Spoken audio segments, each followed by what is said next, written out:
Hello everyone, welcome to Rob's Gaming Table. I'm Rob, I'm Mel. and we're playing some Zombicide Lovecraft Edition. Cthulhu Death May Die. Oh, sound's on. Whoops. Alright, fix that. Okay, don't need echoes the whole stream. That might make us go crazy, but that would be thematic. All right. Hello, everybody. I see a bunch of people joining live in the chat. Thank you so much. Hello. Greetings. Oh, Sajat won't be here again. Oh. I mean, that's too bad. This has been on my list for a while, says Shane. Nice. Jim's never played either. Okay, that's good. I'll explain it how it kind of works. I've only played the game once. Keep that in mind. I only own the game because I was slightly interested in it, but mainly because our Patreons voted a couple months back when we were placing an order for what games to get. I threw this on the list because I saw it was in stock locally. They had a retail copy, and there's other reasons, kind of like on Board Game Geek ratings and stuff, that made me go like, huh, this is like, didn't just slip through the cracks. People are still talking about this game a year later after it came out.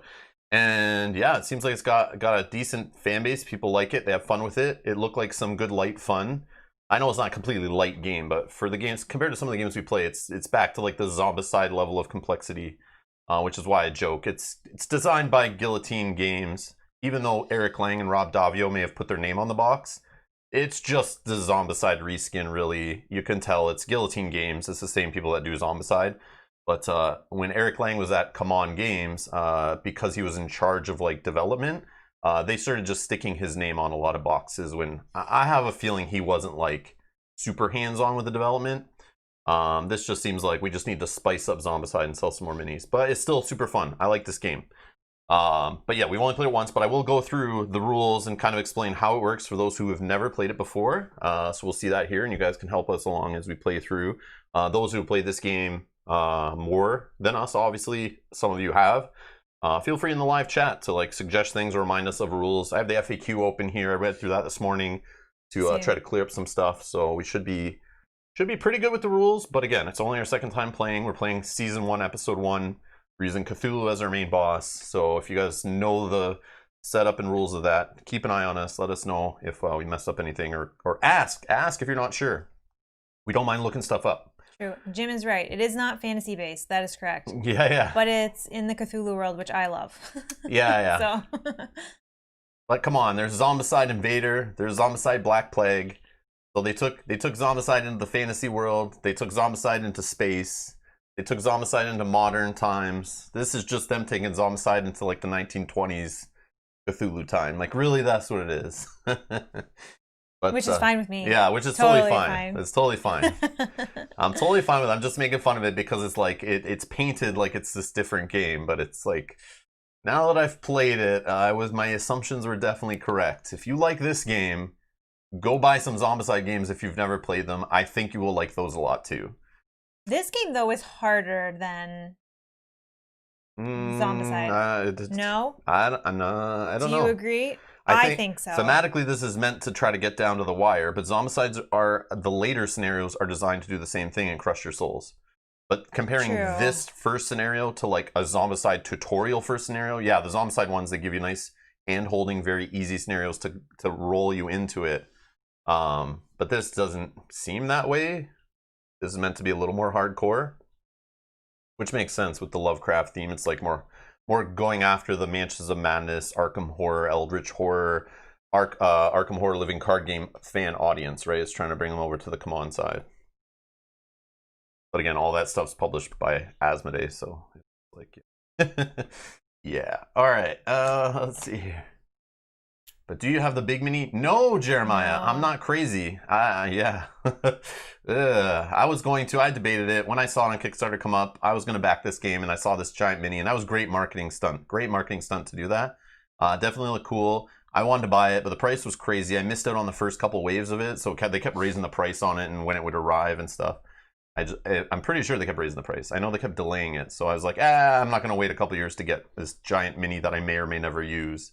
And at the time, we didn't paint. Like, we didn't have any paints or any of that stuff. So, but from a miniature painting perspective and a cool showpiece to go on a shelf, Yeah, that's awesome. for But sure. but for playing a game from a board gamer perspective, that big giant mini, like whatever. It would probably take me like a month and a half to paint it. Yeah, that's what's cool. That's what's cool. Yeah, that's cool. That's cool. Let's see here. Angie says, I call Rasputin Fire McBoomhands. I didn't see that guy. Do we Oh, yeah, have because him? Brian says pick Rasputin. Yeah, I looked at him when I was okay. picking my characters. We did not pick him. I just was looking at all the ones with marksman because I wanted a ranged character to try okay. first. So I just picked Adam, who has a marksman. Yeah.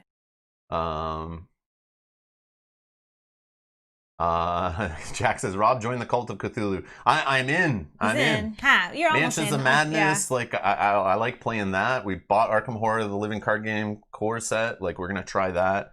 Arkham Horror. What was it called? Arkham Horror. Final Hour. Final Hour was like okay. It was okay. Watched Lovecraft Country. I thought it was awesome. Very good. Yeah.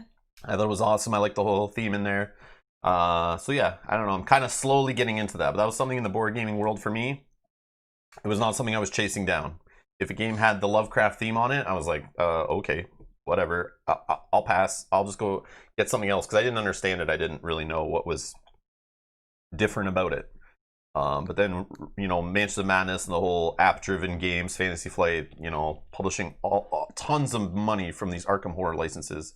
This Lovecraft license, they're just pumping out the games. People are loving them. I was like, all right, I gotta check this stuff out. So slowly, I've been getting into this Cthulhu stuff. So yeah, it is fairly, I don't know, fairly new, but to me. We should play the original Arkham Horror. I don't see that happening, but maybe. I would never say never. Never say never.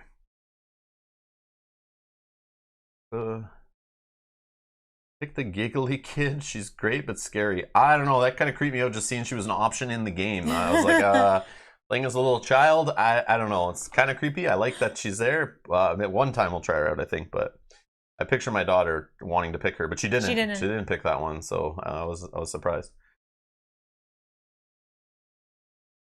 And Timeslayer's saying the scenarios in Zombicide are fixed and boring. No story. What? You're talking about that little paragraph at the beginning of every scenario is not enough story for you? That is true. I know. I wish they had campaigns, and then they came out with a campaign that's too late. Like in the second edition, they came with that campaign expansion. It's like that was like 5 years too late. And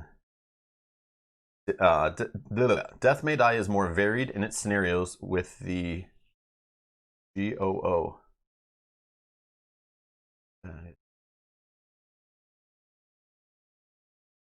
New Rob would pick Adam, shoot first. Yes. Yeah. What is it? Shoot first, never ask is his quote. And the story unveils itself when investigating. You read her flavor text? No, I haven't read any flavor text. I didn't realize there was flavor text on the back till like I was setting up just before the stream. Oh, great old ones. I get it. Okay, cool. Oh, okay. Yeah, that is kind of neat. Sorry, we're new still too. Yeah. We don't get all we're acronyms yet. All right, let's get into this. Let's get down the table, kind of explain what's going on here. But welcome, everybody. All right. Okay, so here we go. Cthulhu Death May Die. This is Season 1, Episode 1. The cool part about this game, it's like a modular, okay? I like that it's neat. That's one difference from Zombicide that I think is very cool. For example, we're playing Blasphemous Alchemy, which is Season 1, Episode 1. So there's a Season 2 expansion I learned about. We have Season 1, Episode 1s through 6. You grab one of those episodes, then you grab a great old one, which 2 of them come in the retail box. I'm assuming the Kickstarter had like 65 more of them in a side box or something. I don't know. I didn't follow it, didn't care. But we have Cthulhu, and then there's another one, which I totally forget what it was called. But yeah, you can take either of those old ones and mix them with a season. Boom, slap them together. You shuffle some cards together from each of those boxes. You pull out tokens. You follow a setup guide, which tells you which tiles to use, which enemies to use, which tokens to use, where to place them. And then you flip it over and you have special rules specific to each scenario. And you have a tiny little story bit here to kind of give you the feel of what's going on. Which is similar to Zombicide. I mean, that's pretty much the amount of text you get in a Zombicide scenario. So in this one, you're trying to disrupt the ritual. So our goal is to destroy 4 of the 5 labs, dealing 4 or more total wounds to them with the destroy equipment action. Destroy equipment action is one of the actions you can do on your turn that's custom to this scenario only. Maybe it's in another one, I don't know, but at least it's in this one, it's specific to this one. So you won't be doing the destroy equipment in every scenario you play. Same with extinguish fire. So you can make a roll and basically remove fire tokens for each success. We'll explain all that make a roll stuff in a minute. Destroy equipment, you make a roll, basically like kind of like attacking, but you're not attacking. Lab equipment, each success deals 1 wound. You need to do 4 wounds to destroy a lab. And I put them out randomly. They have little special effects on the backside. I won't flip it over, but this is a lab token. And you'll see there is 5 of them. 1, 2, 3, 4, 5 that are on the board. We have to destroy 4 of them before we can even deal damage to the great old one, Mr. Cthulhu over there. And also there's a rule on here we have to know. When the Elder One advances, place 1 fire token in each space that has a cultist and no fire. So something we have to remember. But basically the advancing idea, there's a clock on this game. There's a couple clocks. Okay. You have to win. Okay, let's talk about the win and the lose. That's probably the best place to go first. So we can win if we destroy this guy. So if we like shoot our guns into him, blow him up, whatever you got to do, we got to destroy this guy. He has 4 phases. They're in these cards here. So the first phase, he's not been summoned yet. He's on the summoning track. If he hits this red spot, he comes in and summons on the board. Or if we disrupt the ritual at the end of that round, he will summon onto the board. Until he does, we can't attack him. Obviously, he's not even in the game with us. But once he hits the red or we disrupt the ritual, he will come onto the board. But he cannot be damaged by us. He will cause trouble for us. We will see his stage 2 effect, and he does get a health value and some abilities and starts rolling attack dice and whatnot. But none of that happens, that happens, but we can't damage him until we disrupt the ritual. So we got to destroy those 4 labs. Or 5, just at least 4. And then he constantly will reveal the new stages. So there's different stages here, and these abilities he has will all stack. So there's 4 stages to the guy. So you got to defeat him 3 times.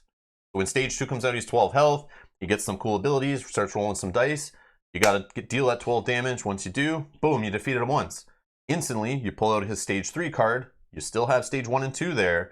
All that stuff stacks, so he gets more dice, more abilities, more triggers. And then he's another 12 health or whatever it is. Then you have to destroy him again. Then you're on to the final stage where, again, you add more abilities, more dice. He just gets stronger and more annoying. And when revealed effects could happen off those cards. And then we have to destroy him 1 final time.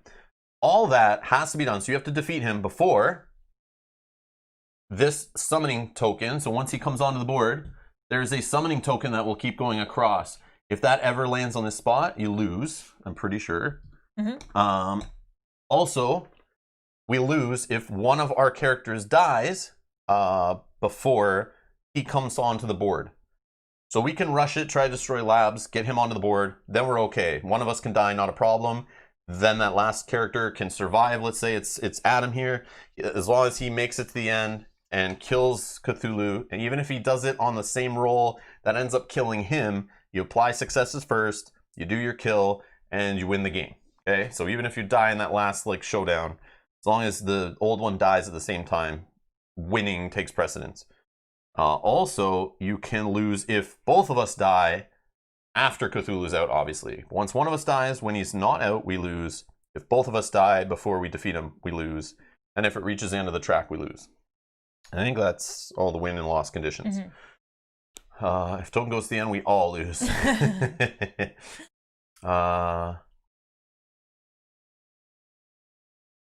Jim says, putting out fire seems to be a current theme for you, Rob. Mansion of Madness, Sword and Sorcery, and now Cthulhu.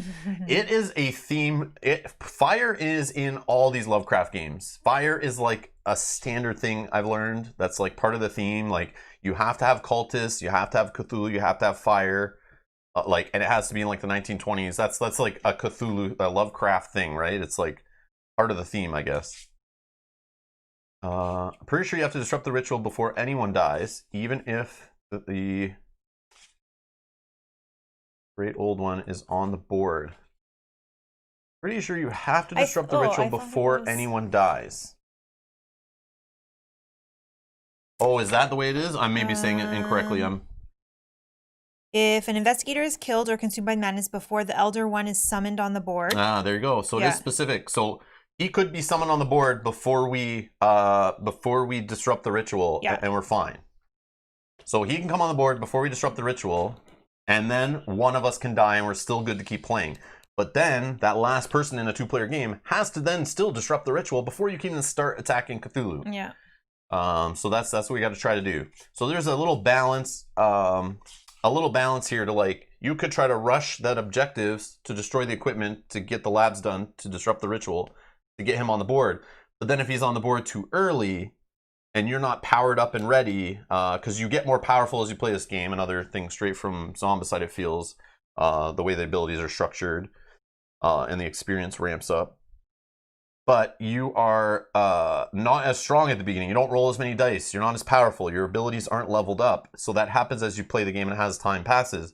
But if Cthulhu jumps on the board and starts attacking you early, I think that's a bad thing. I think you kind of want to like complete the ritual or disrupt the ritual around the same time he would come out normally. Yeah. Because you would hope you're like kind of at a certain power level, I think. But again, we've only played one game. But that's what I think. So. Downstairs says, so you're in trouble if he's on the board and the ritual is not disrupted yet. Yeah, that's exactly what exactly I think. Right. That's what I'm getting at. Yeah, that's what I think. Yeah. That's what I think. Well, I guess he's actually not rolling any attack die on you. Oh, yeah, he would. Yeah, he would. Never mind. Because he would come out like that. Yeah, never mind. So you can die before it gets to the red. Like, before this token gets to the red, you're allowed to die as long as you have disrupted the ritual and brought him on the board that way. Yeah. So it's just, the only check is, when someone dies, is the old one on the board? Yes or no? If no, you fail. It doesn't matter if the token's on red or if we haven't disrupted the ritual. Yeah. Because you can bring him on the board before he hits red. So the key is just, is he on the board? That's just the only check. You're not worried about where the token is. You're not worried about the status of the labs. Obviously, strategically and trying to win the game, yes, you are. But for that check of like, did we lose? That's the key metric there. All right. Let's see. Yeah, Jack, that's the E-Raptor tray from the insert we're using for the game. So if you're curious about that, we have a video on the channel going over the insert in more detail. But yes, we are using it. Use it for setup. We put miniatures back in it painted. They seem okay. I haven't painted everything in the game yet. But the stuff here on the board, obviously this is not the way the miniature came in the box, but that's our fire vampire, whatever they're called. And we got our nice little star spawn here. I know you guys may have seen some of these start being painted in the in Mel's live stream. Yes. There. Here's our big boy.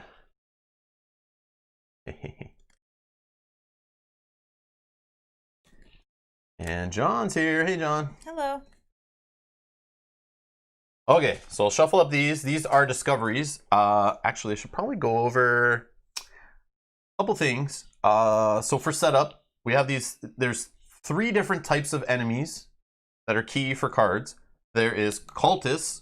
So all these little red miniatures on the board are cultists. No matter what their sculpt is, they're all the same. They're just a cultist. So that's one type of enemy. So if a card tells you to move cultists, you move cultists. If it tells you to move monsters, you don't move cultists. That's how it works. It tells you to move enemies, move the cultists. These are also enemies. These are considered monsters. So there's some different monsters in the box. You'll pull them out based on the scenario. This is, was it a Bayaki? Yep. Bayaki, we have 2 of them. We have 2 fire vampires. They all have specific stats. You actually get these cards. You put them on this storyboard here. So the storyboard, we talked about the track. Talked about Cthulhu's card. We talked about the episode specific rules. But also the episode will tell you which monsters to use. So we got a fire vampire 4 health, Bayaki 3 health. They all have little abilities when they're attacking that you got to remember. So the Bayaki, when it attacks, each star on the dice also counts as success. And it shows you what color dice they roll on the bottom left of their card. So the fire vampire, for example, is rolling 2 black, 1 green. Okay. They also, based on the old one we're playing with, he came with his own little card of what monsters you need to put in the scenario based on his. And he comes with a little star spawn, 7 health.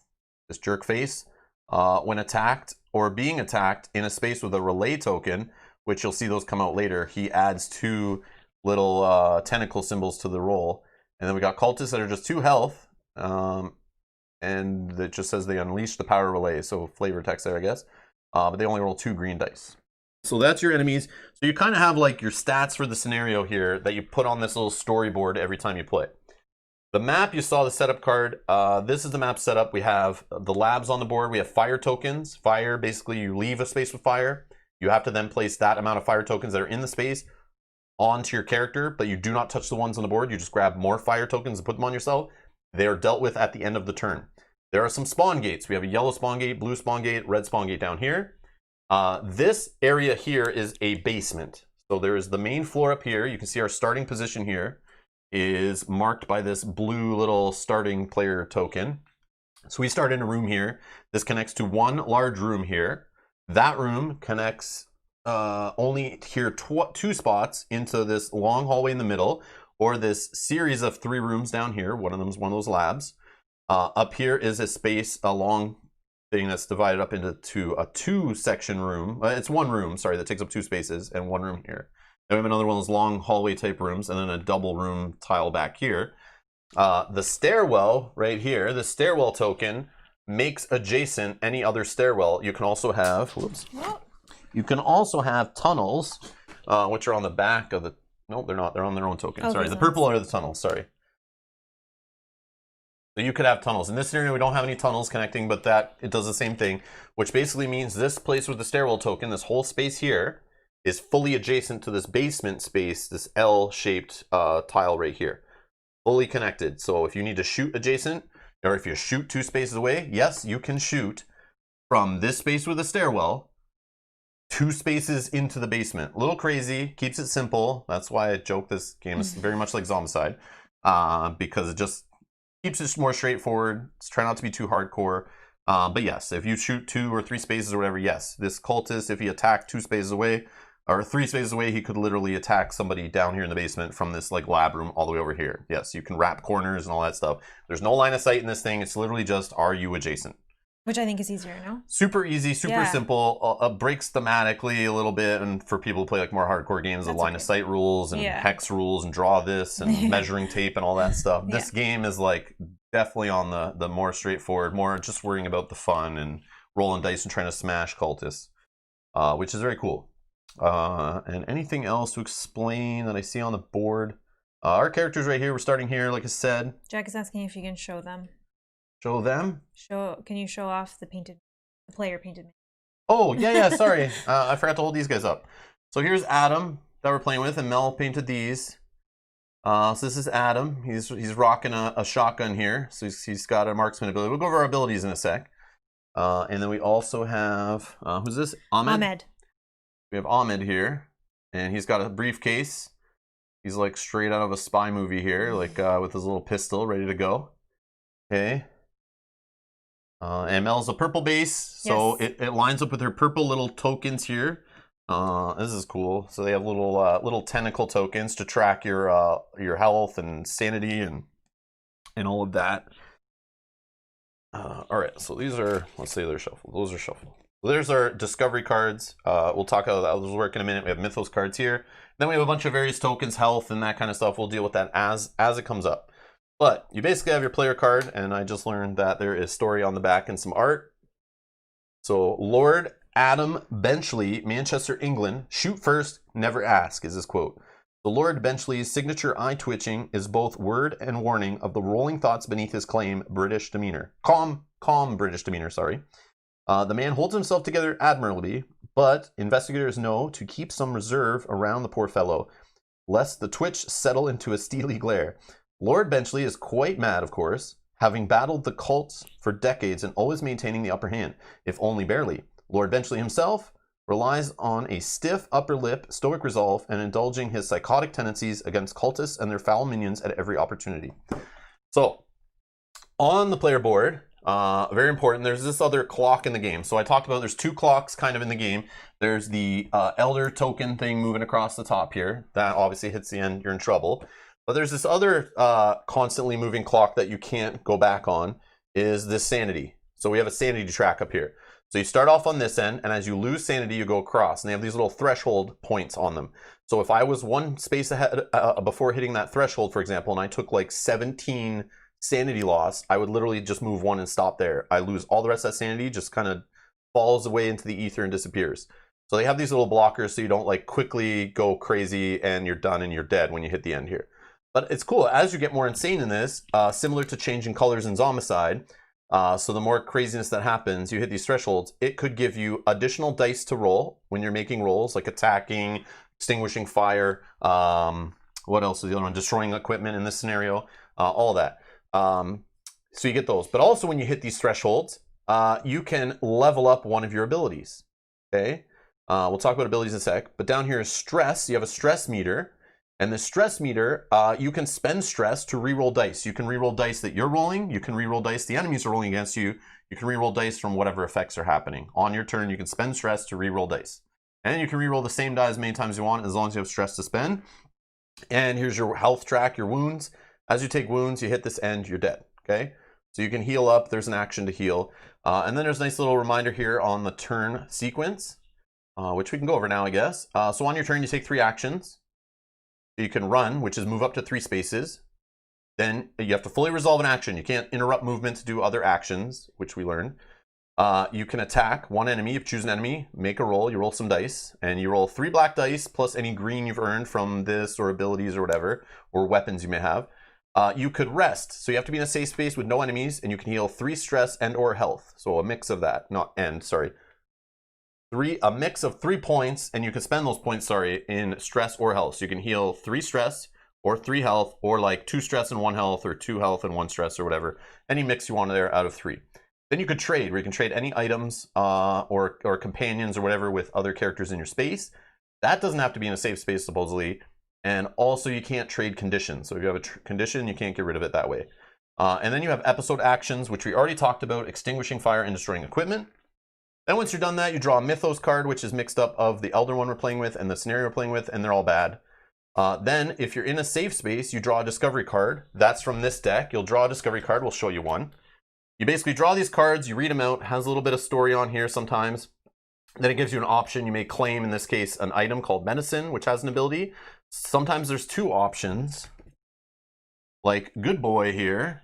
So these are random every game. So in this case, you could take a companion animal dog on the right by taking 2 stress, or if you don't, you claim a guilty conscience, which is a condition. And how these work, if I got the guilty conscience on the left, I just literally slide it under the left, and boom, that's where I store my items and conditions. And then on the other side, if I chose instead to take the companion, it slides on the other side, and the companions have health. You could choose them to take damage instead of you, but once they hit their threshold, they're dead and gone. They just get discarded. Okay, so you'll see those dealt with as they come up in the playthrough. And there's no max to how many you can have. And there's no max, yeah. You can have a whole wall of abilities there. So for Adam's abilities here, every character has like their own specific ability across the top here. So this is Fueled by Madness is supposedly only Adam's ability. You won't find it on other characters. The other 2 abilities are from a common pool, exactly like Zombicide. You'll see characters sharing those, abilities all around. This is similar in this game.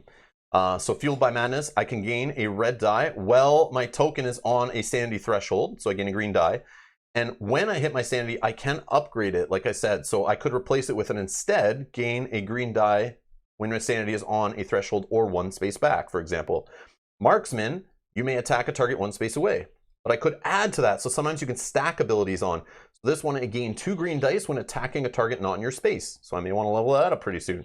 Then I got Toughness here. You have 1 free reroll when attacked or rolling for fire. I could replace that instead by leveling this up, where I may reduce wounds taken and loss of sanity by 1 when attacked or rolling for fire, for example, and keep getting better. So we'll deal with those as we level them up, if we level them up. Depends which ones you level up, right? So you just start with these little tokens on those abilities, and 1 on each track. And we can talk about Ahmed here. Hey, Reese, morning. A couple other people popped in while you were talking. We didn't want to interrupt, so just say hello to everyone. Hello, everybody. Sorry, everyone enjoying. I'm trying to go quick through the intro so we can get into playing, because I know there's a bunch of people watching this who've played this game already. Yeah, no. But there are players who don't know, so this will help those watching and in the future get to it. But you can obviously scrub through this in the future if you're watching and get right to the goodies. And Jonesy's saying this game is so streamlined. Like it a lot. Whoa, great painting, Mel. Thank you so much. Awesome. Thank you. There's a few other ones. Yeah. Thank you. I didn't Oh, want to interrupt you. I see what you're saying. You wanted me to read it so that there's. No, I didn't say read it. I I'm said just there's kidding, a couple I'm of just people that kidding. said hello. You just wanted me to read out all these painting comments. I get how it works. I'm just joking. No. If you have Kickstarter extras, no, we weren't retailing this game. I didn't want to back another Come On Kickstarter at that time. In fact, I don't know if I ever will back a Come On Kickstarter ever again. I'll just buy their retail products because I don't need all that extra junk. And if I do want some of that extra junk, I'd rather just buy some retail expansions.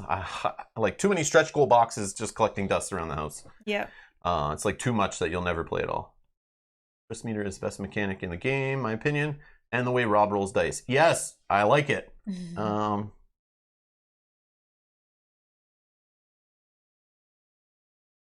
Okay. All right, so let's get to this. We'll go with Ahmed. So Ahmed has Healing Prayer. At the end of your turn, you may heal 1 stress or wound on an investigator in your space. It may be yourself.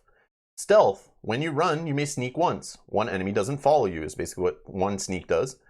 Arcane Mastery. When making any roll, so including like rolling the enemy attacking you or fire, you could count a star as a success, but it's a may. So obviously I wouldn't start adding extra success to the enemy unless for some reason you wanted to purposely take damage to do some other combo or ability or something. But that's Ahmed. And we'll talk about his upgraded abilities as Mel upgrades them and what he gets. I just got a cable. All right. Okay. You shuffled this up? I did, but I can't remember if we touched it. Oh yeah, we didn't read Ahmed's story on the back, but that's okay, whatever. You guys get the idea. Another thing we have to do for setup is very clever insanity mechanic here. There's a whole bunch of insanity effects. And I was saving this to do on stream. But as part of setup, you shuffle these up, you deal 1 to each player, the rest go back in the box. But this is basically triggers. Every time you hit a threshold, you have to do the effect on here. So you can play in them. Like I had one we were playing yesterday was allowed me to like move into a space with figures and then damage them all, including Mel's figure if she was in the space. Yep. But it was a nice way to kind of chisel some damage off. For sure. But there's the ones in here that get rid of discovery cards off your character. So if you have conditions, there's a way to get rid of them. A lot of crazy things. But if you time these right, I can see them being very powerful. All right, so here's one for you, here's one for me, and so I have kleptomania is my pathology here. Symptoms: steal at least 1 item, companion, or tradable episode token from any investigator or investigators in your space to heal all of your stress. If you can't steal anything, take 2 stress. Oh no. So that kind of sucks. But it's still cool. I like that a lot. What do you got, Mel? Pyromania. Oh, no. Put a fire token in your space. Then deal wounds equal to the number of fire tokens in your space to all other figures there. Wow. That's a rough one to get in this scenario. So you thought it was difficult already. But man, when you have things that are going to happen on your turn that you can kind of control but kind of can't, depending on your stress and reroll ability and all this stuff. Yep. So, and in this scenario where there's fire already on the board, it's going to be a trouble. You're now also adding to that. We have fire vampires that add to more fire. So it's gonna be tough. That's for sure. This is great. And Rob's stealing loot. I know. And it was randomly drawn. Very thematic. Randomly isn't it? drawn. I haven't seen more than these 2, and the 2 we played with yesterday. I don't know any of the other ones. I kind of like being surprised by those. Yes, the fire could work in my favor because I do have. It could help take out enemies, and then for me using my successes and stuff. There was an item we had yesterday that was like you can toss it to like do your space or an adjacent space and damage everyone in there based on how many fire tokens are there. So I could see that if you got that to work with that too. I don't know what else is in here, but we only got through like half of this deck yesterday, so hopefully we'll see some different things. Yeah. But yeah. All right. So I don't know how you choose first player in this game. Let's just choose the same way we choose in other games. You can just go. It doesn't matter. Just go. You're first. All right. Sweet. All right. So again, you take 3 actions. I can from my space fire on these guys already. But I'm in the mind of like smashing lab tokens as quick as possible. Yeah, same. But I mean, you could do it slow and careful, but I feel like that's not the design of this game. At least not this scenario feels. Another weird thing, when you move in this game, if I move through this space into here, for example, any enemies that you pass through, they follow you to your new space. So yeah. John B is suggesting shoot first. Yeah, I was thinking about that. Even if you just shoot once. One thing I did learn though, the cultists, they just never stop coming in the scenario. They're like, they'll just keep coming, and they come even worse later in the scenario. They just never stop flooding the board. Yeah. So killing them feels like the biggest waste of time ever. And they only attack you with these green dice, which I felt like they missed a lot. I felt like they missed a lot too. But I mean, it's only 2 sides are blanks. But for some reason, I feel like, and I guess the star is kind of a blank for them too. But yeah, anyways, it's only 2 dice either way. And you can use an action to heal. But again, if you're healing, then you're slowing yourself down you're not too. doing other things. So using my specials is the key. Okay. Okay. Right. Which my special of toughness, I felt yesterday when I played, leveling that up a little bit made me not so scared of fire, made me not so scared of enemies. So being a ranged guy kind of works a little weird because then I'm kind of don't care about running through enemies. But then I only get my extra dice when I'm attacking an enemy a space away with this marksman ability once I level that up. But for now, I'm just rolling these crappy black dice. So you always, when you make a roll, you always roll the black dice. Always roll the black dice. They have successes, which also count as hits in an attack. They have the tentacles, and that's what makes you raise or lose your sanity, lose sanity. And then they have these star symbols, which these elder signs, I think they are, that only apply if you have an ability that uses them. Mm-hmm. And then they have blanks. But on the black die, I think there's only like 1 blank.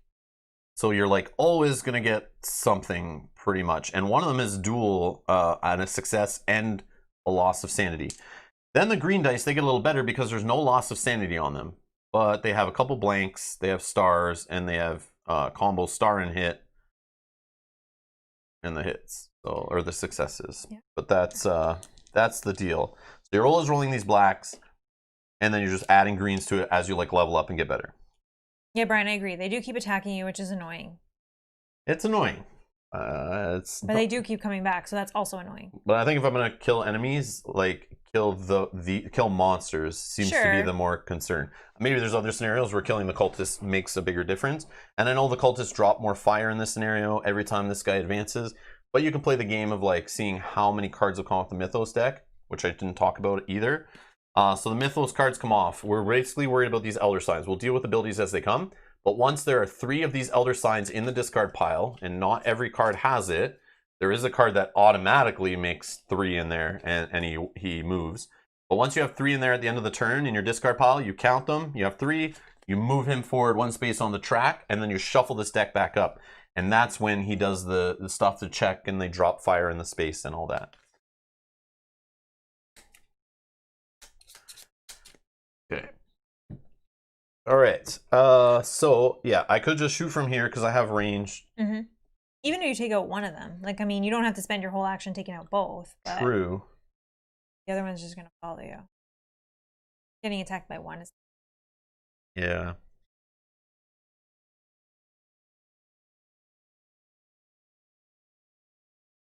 One, 2, 3.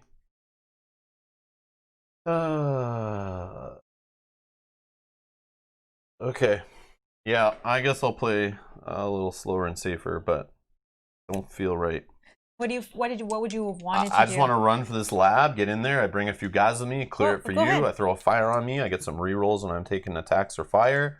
Go ahead. But then I may just be wasting actions next turn by healing. Well, you can do that because I can run into that room up there. I can sneak past that guy. I can't. You can't get there unless you spend 2 full actions to do it. Oh yeah, it's 4. That's the problem. Yeah, that's the harder one. But that's fine. All right. I can just make my way that way. Let's just start by trying to attack these guys, I guess. All right, so sanity loss, like no hits here. So this is where like I'll spend 2 stress, for example. I could do 1 at a time, but I'll spend 2 stress and I'll reroll these sanity. I got a hit and a sanity, I'll keep that. And I'll spend another stress and I'll roll this one. And there I get a hit. So we do the hits first. Hits are resolved first, sorry. Hits are resolved first. So we take out one of these guys, they're off the board. Then any abilities or anything, and then finally the last thing you do is apply sanity loss, which I lose 1, which is fine. I kind of want to get some sanity going so I can level up some abilities. That was 1 action. I guess I'll attack again. Attacking the other guy. But then you can't move and attack the lab. That's not happening this turn. That's what I was saying. That's why sitting here and shooting feels super lame and something I shouldn't be doing, but I'm going to just do it for John D's sake. So 2 hits straight up. All right. I'm obviously not spending stress to re-roll any of that. No sanity loss there. And then, yeah, I will 1, 2, 3. So when I leave a space with fire, I take a fire token on my guy there.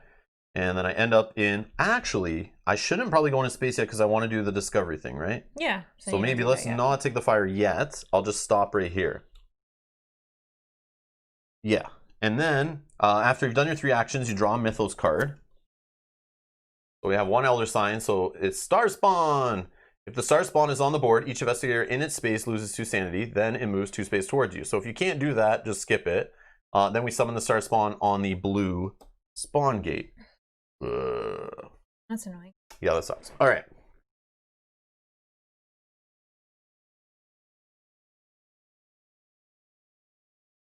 John's got a hint. Some hints you need to search and keep at least 2 stress for the discovery. I always keep just like 1 stress, but yeah, you're right. There are some that I guess need 2, but okay. So then you go to investigate or fight. So if I'm in a space that's safe, I can draw a discovery card. If I'm in a space with enemies, I choose the order, but then I start resolving them fighting me by rolling their dice and doing their effects. But obviously I'm in a safe space with no enemies, so I will draw a discovery card. And I found fire equipment. This should come in handy. So you may claim a fire extinguisher, so that's a may, I don't have to, or claim the fire axe.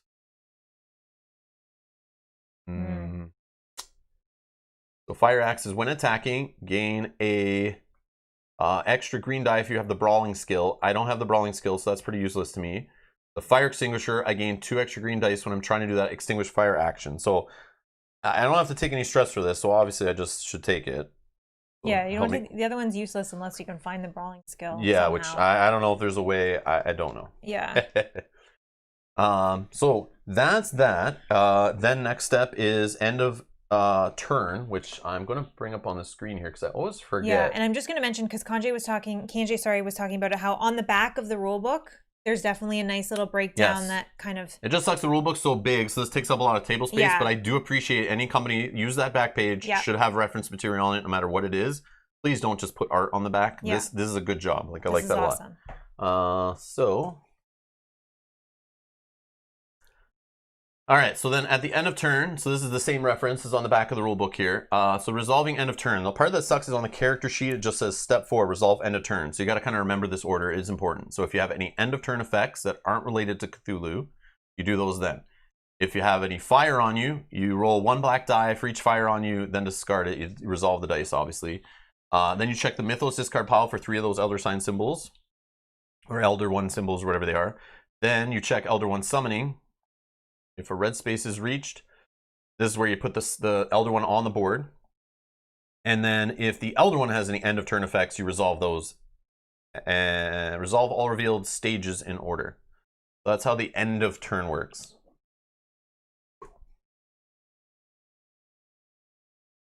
All right. So that there's nothing really to do there, right? No. Because we don't have 3 Elder Signs here. I have no fire on me. There's no other end of turn that I can think of. But if we do forget any, please let us know in the chat. And Jeremy's here. Hey, Jeremy. I've been dying to play this game with more people. I don't think people understand how simple fun can be. I'm not even a Cthulhu fan. Exactly. That's the thing. I've knocked this game because it feels like very much a Zombicide clone, but that's the beauty of Zombicide, and that's why it's so popular. And this game is popular because it has that simplicity, like the straightforwardness, not trying to get confusing with the rules. Yeah. You can easily teach it to someone and they can start playing. And it's more about the fun, trying to lower a barrier of entry and just have the right amount of fun in there. So people love rolling dice, moving miniatures around boards. We were all doing that when we were kids with some of those basic board games. So yeah, definitely can see this playing with more entry level gamers, teaching them it and playing along with them. Might still lose, but it's just a little hard. Okay. But I mean, other than that, it's still fun. Okay, so have an option here. I can go through the way you've cleared to go towards this lab and take an attack on this lab, or I can just start the process of getting up to that lab. I worry about this guy now being on the board. Try to get that lab done quick, or should I go and start up there at that one? I don't know. We just gotta get the labs destroyed, so I would start destroying some of them. This guy, like, he's 7 health to get rid of, but because there's no relay tokens on the board yet, we don't have to deal with his problem, right? Yeah. His extra tentacles he gets on his rolls. Yeah. Okay. But do you have this one if I go towards the other side? If I go up to... I can't tell you. I don't know what's going to happen. I've learned with this game, like, just saying, like, you're asking me what's going to happen on my turn, which is after all your stuff happens. Yes, if things are going good, yeah, I'll try to get in there and destroy that. But man, these guys will move. Fire will be thrown around. I might be in a whole different space. Like these Mythos cards, like I've learned, like it's hard to plan more than the turn you're in. Right, but they won't do anything to you. No, and not necessarily. They're based on cards in here. Like he could advance, and then those guys could move in and drop fire and stuff. So I don't know. There's just things that can happen. I just try not to plan ahead. But yes, I would love to try to take care of that lab token. Okay, so obviously because it's the closest one to my character. Okay, so then I'll move for 1, 2, 3. I have sneak or stealth. Sorry, when you run, you may sneak once. One enemy doesn't follow you. I get a fire unless I want him to follow me.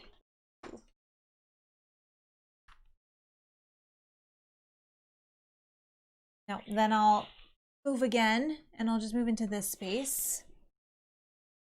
Now, I think I will attack the cultist.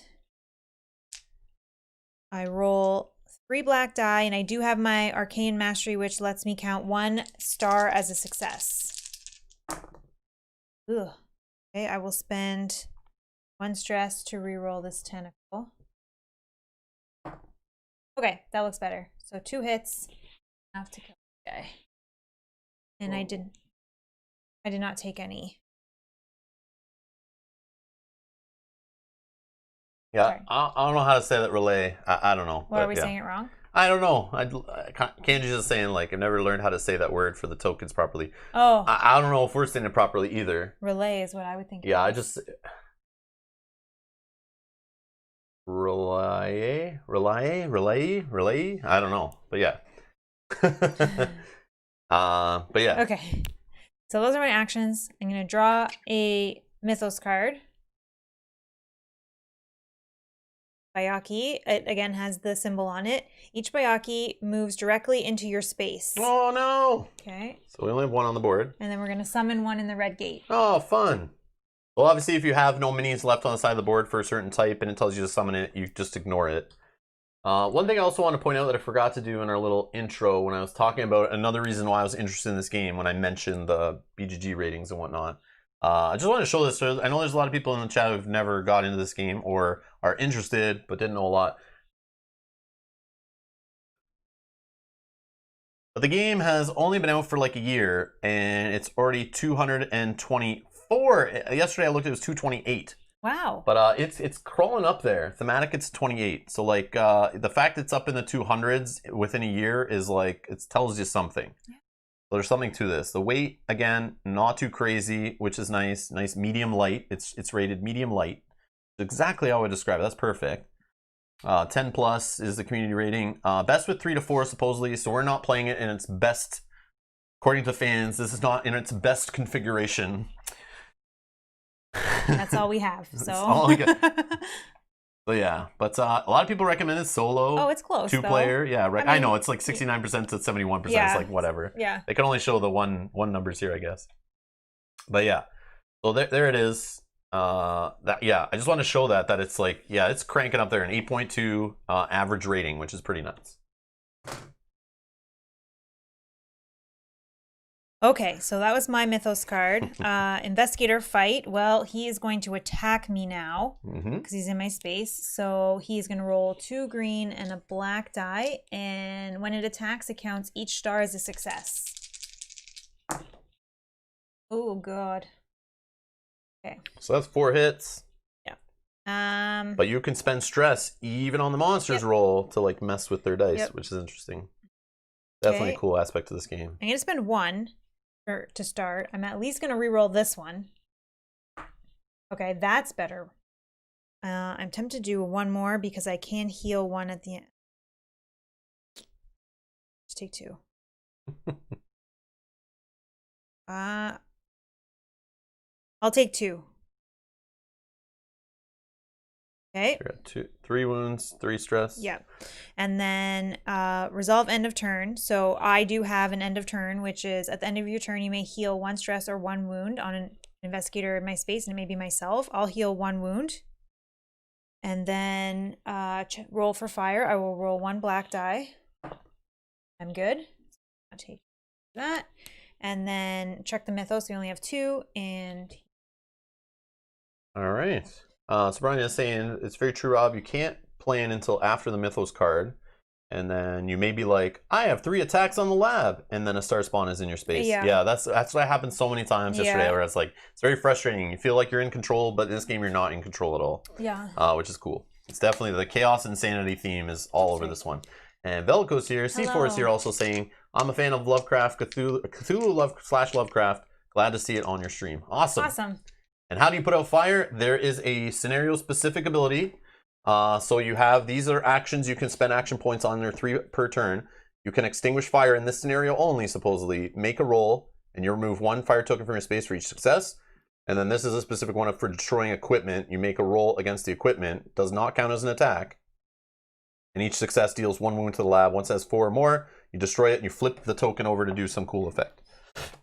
How important is it to put out fire? Jim's also asking. I mean, I feel like if there's just 1 fire on the board, maybe it's not as important. When it gets to be multiples. Yeah, I think it's like a huge distraction in this game. Yeah. Or in this scenario, at least. It's trying to slow you down.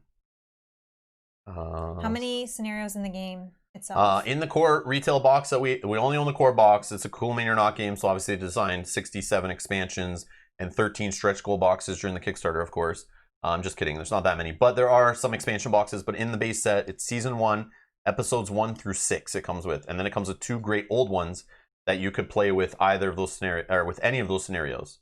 So that's 12 different combinations. 12 different combinations you can play with.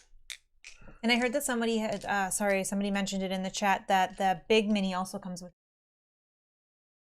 Still doesn't make me want to get it. Not just worth saying it. that it's there. That's just to mess with completionists. And then last question, Kenji saying, I can't remember, do you remove fire after you roll or do you have to extinguish it? I don't recall. So this just says fire, roll 1 black die per fire on you, then discard them. Yeah, so the fire that goes on your character when you leave a space, that's a game mechanic that's in every scenario. You deal with the fire at the end of turn. You roll black dice for each fire token. You resolve the dice. Once they're fully resolved, you then remove all the fire tokens from you. That's commonly how it works. In this, the extinguished fire is literally only referring to fire on the board. Yep.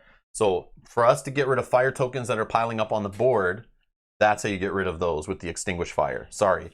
Yeah, those are two separate things. 2 separate things. Okay, so my turn. I have 3 actions. Yep. I'm going to fire on this cultist in the space adjacent to me. 3 dice. So no hits again on this one. Let me... Good. No, let's spend 1 stress. And I'll just re-roll 1 of these. Okay, so first I do successes, which is 1. So I need 1 damage token to put on this Cthulhu, or cultist. Then I take 2 sanity, or lose 2 sanity. And for my second action, I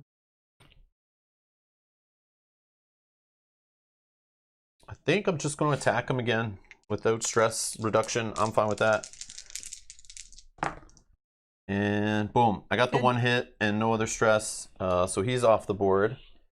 And then what I'm going to do is just move in for the other one. I need a fire token because I moved out of a space with fire.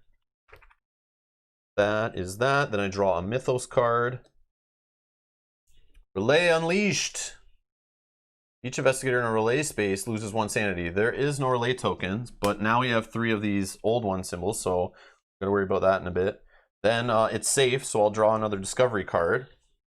And the one I got here, up to no good. The professor, he asked me to help. I'm not in trouble, am I? The student holds a beaker. If you have a guilty conscience, take 1 stress. I don't. That's a condition. You may take 2 stress to claim either the grad student or the beaker. So the student, Charles, the grad student, I gain 2 extra dice to extinguish a fire. He's 1 extra health I could use him for. Or the beaker, you may discard to deal wounds to all labs and figures, either in your space, including you, or an adjacent space. Each target takes wounds equal to the number of fire tokens in their space. Now, because I can't take any stress, I can't take any of this. So this just gets discarded. I'll just throw it up here in the discard pile. And boom, out of the game. We'll never see that again. We don't reshuffle the deck. So yeah. But again, I'm not worried about that. So we're okay. I shouldn't have even like tried to do that. I should have just healed up instead of moving into that space. But I want to get there before relay, mess with things. Or star spawn or whatever his name is. Okay. And then resolve end of turn. So I have a fire on me. I'll toss that, do this 1 red dice. It's not going to do anything to me, so I won't use my reroll on it. And then this gets resolved. So he's going to advance. Okay. And what does it say on his card? Okay, so when Cthulhu advances, put a relay token on your space. So relay token are standard. I guess they're in multiple episodes, so they're not from an episode box. They're just like part of the game, I guess. If there's an already the token there, place it on the nearest one. Nope. And then summon a cultist on each relay space. So we get a cultist, boom, summoned. And move the star spawn 1 space towards you. So star spawn is now in this space. That's all for that. But then on here, there's also place 1 fire token in each space with a cultist that has no fire. Center space. Down here in the basement. This one. Did yours? Nope. No.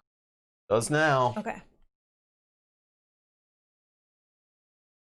Oh, they're from Cthulhu, the Elder One box. Oh, okay. Again, we put it all into an insert, so they're just in the common pool of stuff. But yeah, I guess they're from Cthulhu. Gotcha. Okay. Good. That was everything. Okay, he doesn't. Okay. Oh, did we do this? I did. You did that? That was the fire one. And I did this one. Okay. Yeah. Okay. So I think The token you just put down, is that a spawn space? I don't think so. Only when it tells you like to spawn on those tokens, but this is a spawn space, this is a spawn space, and there's one down here that's a spawn gate or whatever. Oh, Haster, that's the other guy. Yeah, Haster has different rules. Yeah. Okay. Yeah, I couldn't remember the other elder one's name, but yeah, Haster. Which you'll see him in a future playthrough. Or it. Whatever it is. Whatever it is. I don't know. Okay. I think I'm gonna go after the Bayaki in my space first. He has 3 health. I'll roll 3 black die. 1. I will re-roll this one. Okay.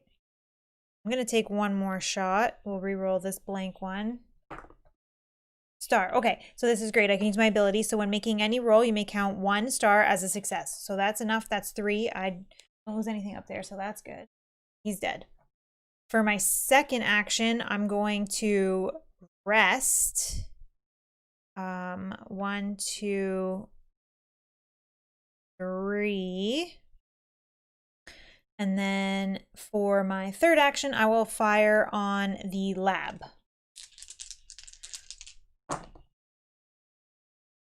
Definitely be taking 2. I'll spend 1 stress to reroll this one. And I think I'll leave it at that. I'll just take the 2 damage on this lab. Okay, draw a Mythos card. I could have kept Insanity, you're right, and try to level up. But I worry. Gotta do it too fast. All right, star spawn again. So move the star spawn 2 spaces towards you. Then each investigator in its space loses 1 sanity. So I think, oh,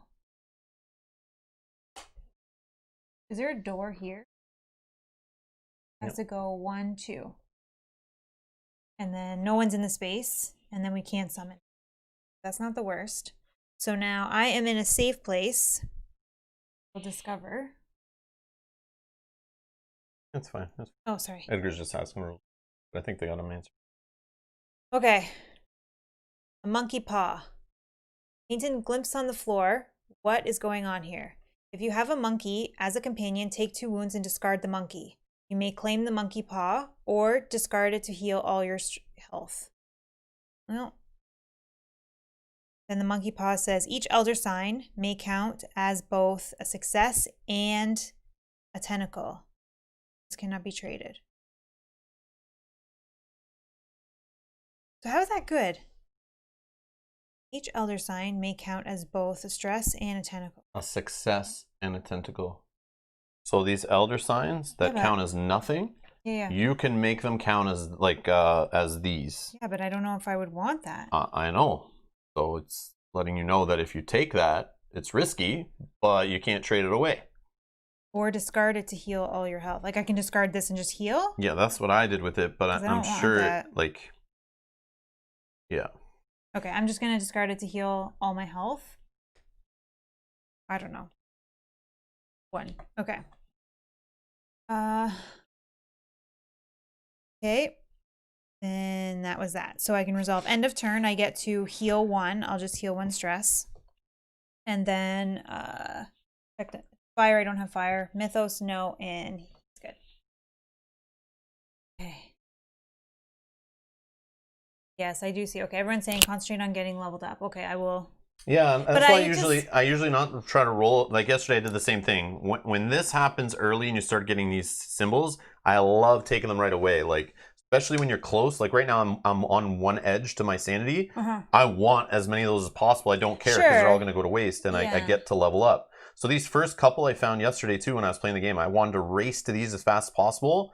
Then it's later is when you want to start spending stress to slow it down a bit, maybe. But again, you start rolling more green dice, they don't affect that amount of sanity. So the worst you're going to get on a roll is 3.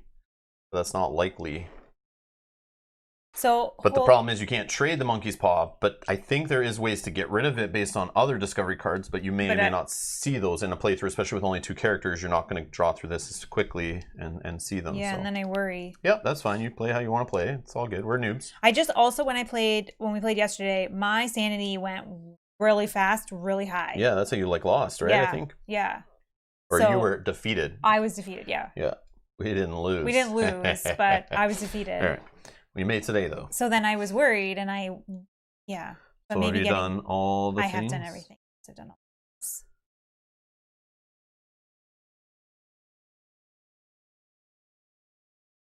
Okay. That star spawn moved out of your space, so that's good. Yeah, that's interesting.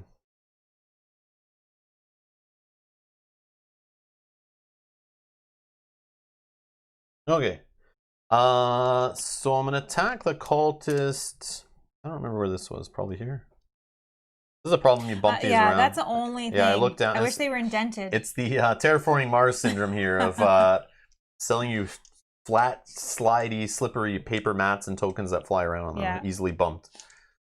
And a game that has you throwing around chunky dice. Like it's like you're playing bowling here is what it feels like. This is your bowling ball. Here's my pins, and they're gonna hit each other at some point.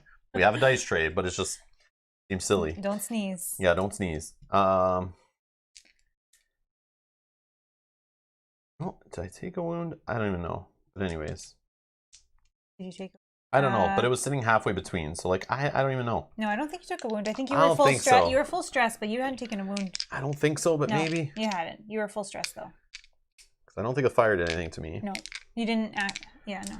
Okay, so keep giving advice though. Sorry, that was just me and how I was thinking about it, but maybe I'm completely wrong. So keep. Jonesy, that's not like saying that they included that as a Kickstarter exclusive thing. Is not good business. That's bad.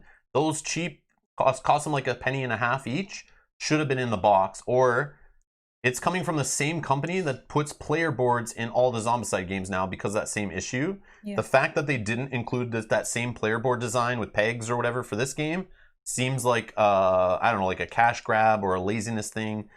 So defending it with saying Kickstarter components are there and you should have backed them, like I don't appreciate that. I don't like people saying, like, you know, feeling elitist, like, I told you the Kickstarter extra stuff was good. I very much don't like companies that do that. I think it's very shady. Trying to convince you to back the Kickstarter so they make more profit in advance, but screw over later consumers. Not a fan of that. This is poor design in 2020 or 2019. This is like a joke. So the solution that they made, they have better solutions than that. And I saw those plastic things that go over it, and that's even lazy and garbage. After seeing what they've done in Zombicides for so many years now, like, it's the same guillotine, and come on, same people at the company. Like, how did they screw that up? I don't get it, but anyways. Jonesy agrees with you, not defending them, okay, just pointing it out. That, that irks me. I hate companies that still do that in 2020 or 2019, 2018, whenever the Kickstarter was. It's like, come on, man, this is lame. Very lame. This is not like a Walmart $20 game. This is like over $100 this game is, and this is what comes in the game. You expect a little more for $100.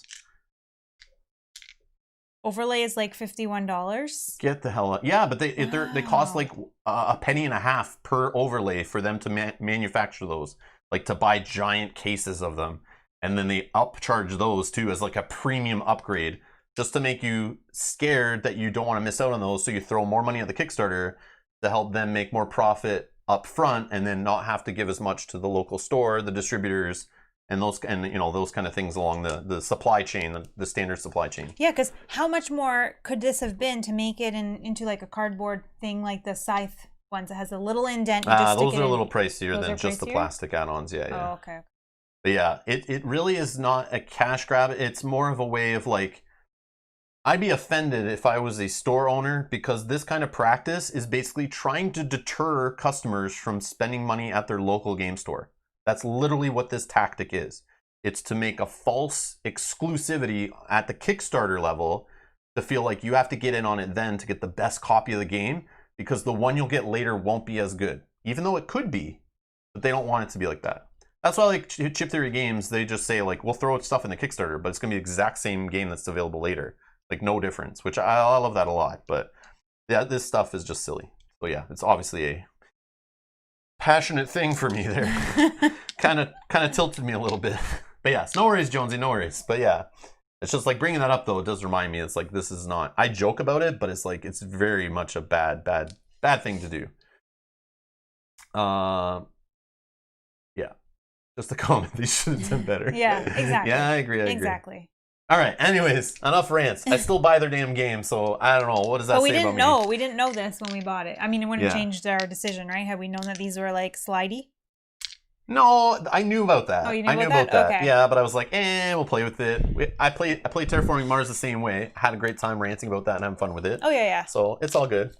Brian's got the rant counter going. Rob's rant number 1 for today. Yeah, I didn't really rant too much about it being just a Zombicide ripoff, but I did it a little bit. So that was like, this is rant 1.5, I think, for today. The passion is real. Yes, exactly. Anyways, exactly. Yeah. These are the rants you see. Yeah, Imagine the rants you don't see. All the rants she has to deal with all the time. A game comes in the mail and I'm like ranting for 30 minutes to Mel about it. She wasn't even part of the manufacturing process, but she still has to listen to it. Like, what is this crap? Mel, did you order this game? I blame you. All right. So I'm attacking the cultists in my space. This is the stuff you don't get in an edited playthrough on YouTube, all right? Those edited playthroughs, yeah, they're like 45 minutes. Yeah, they edit everything out. You get through them faster. But you come here live, you get these side rants. There you go. You get the raw emotions. You spend a little more time with us here, but you get those like real raw live interactions. Yeah. You guys can push buttons in the chat just to make me react. It's pretty good. Okay, so I didn't hit this cultist guy. I have no stress, so this is fine.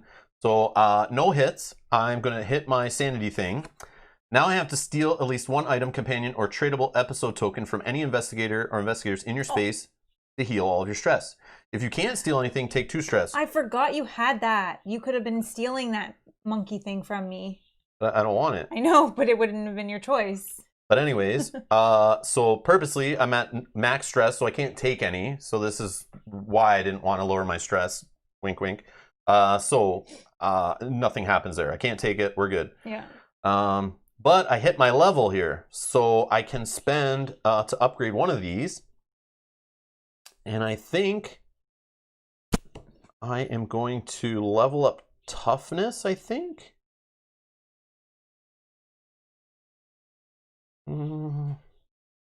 No, maybe I'll level up marksman. The only problem is marksman's only when attacking a target not my space. That doesn't really happen right now. But I could prevent some damage from insanity loss from fire and wounds. I think I'm going to level up toughness. Help keep me a little protected. No, maybe not yet. Let's do marksman. Let's do marksman. Okay, and now I'm rolling, because of Fueled by Madness, I get 1 extra green die while my sanity is on one of these little levels here. But that may change right here. Okay, so, I might as well, I guess, just attack him again. You have 1 more green die. What? Don't you get a green die? Oh, yeah. Actually, first, let me reduce some stress. 1, 2, 3. You have to be in a safe place, Oh, don't you? safe space? Yes, never mind. Yeah. Never mind, forget that. That makes it easy. All right, so I'm going to attack this guy, get an extra green die because my Fueled by Madness. All right, so I got 4 hits, which would have been better to attack the lab, but that's okay. Hindsight's 20/20. So this guy's gone. I will obviously lose a sanity. So now I don't have that extra green die because I'm not sitting on a threshold marker. And then I'm now in a safe space. But I kind of want to destroy a lab. But I doubt I'll get that many hits on it, though. You won't get the green die either, so... Yeah, that's true. So I'm going to say stay off on the lab thing for a sec. I will just... take my stress down 1, 2, 3. Yeah, so I'll do a rest action in a safe space. Then I'm going to draw a Mythos card. And I drew Astral Promise. Move the nearest cultist to your space and choose 1. Add a relay token to your space. If there's already one there, add it to the nearest space without one. Or lose 2 sanity. Nearest cultist is this guy. And then I will lose 2 sanity. And this will just, I don't know, doesn't matter. It's not not an elder one. Okay. Then it's safe, not safe. So this guy attacks me. He'll attack me with 2 green dice. I get a hit and a double one. But you have 1 free reroll when attacked or rolling for fire. So I guess I'll just reroll this one, whatever. Still a hit. So I take 2 wounds. Okay, then end of turn. I don't have fire. There's no end of turn effect I have.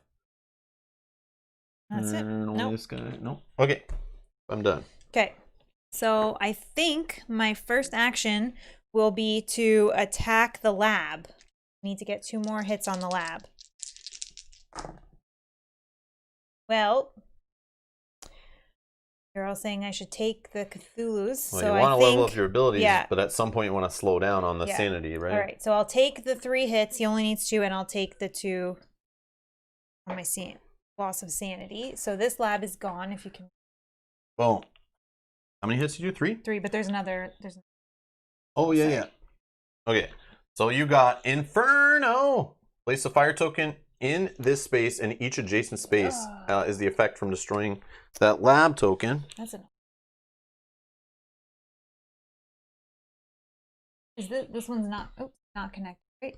Nope. Nope. Okay. All right. So that was 1. 2 fire in my space. Yep. 2 fire in your space. Try to extinguish fire. Remove 1 fire for each success. I could. You make a roll. If you have any other green dice, you get to roll those for that if you want. No, I don't yet. All right, let's extinguish fire, and then I'll do 4. Or you can just boot it. But if I boot it, I'm going to have 3 fire on me. Depends where you're going, but yeah, I'm you could have going even here. more. 1, 2, 3. No, I'll attempt to extinguish the fire, and then I'll do my. But we have an end of turn. Oh, end of turn happens before the fire, right? Where you like heal stress or wounds. Yeah. Yeah, I'll try to extinguish the fire. So I can count 1 star as a success. So this one doesn't do anything. And then I have another success with a tentacle. So I will lose 1 sanity. I will remove both of these fires. Then for my last action, I will run. 1, 2, 3, and I passed over 1 fire. So I will take 1. Awesome. Okay. That's that. Mythos. Chaos in the labs. Move the Elder One and each monster 1 space towards the undestroyed lab closest to each of them. Okay, do that. So move the Elder One. He's not on the board, right? Yep. Okay, and each monster. So not the cultist. So they're going to where? 1 space towards the undestroyed lab closest to each of them. So this fire guy goes to this lab right beside him, but we can choose. Actually, we can make him go down to this one if we want, which makes sense. Okay. This one's already in a space of 1. The star spawn, closest one, 1, 2, is probably this one, 1, 2, 3, yeah. So he'll just move down this way, 1. Okay, and then it says summon a cultist in each undamaged lab. This one, your lab's not damaged, right? No. Oops, sorry. This going? They're going on those undamaged labs. Undamaged labs. Summon a cultist on each undamaged lab. All right. Then remove 1 wound from each lab in a space with a cultist. But there's none of them are damaged. Okay, so that's that.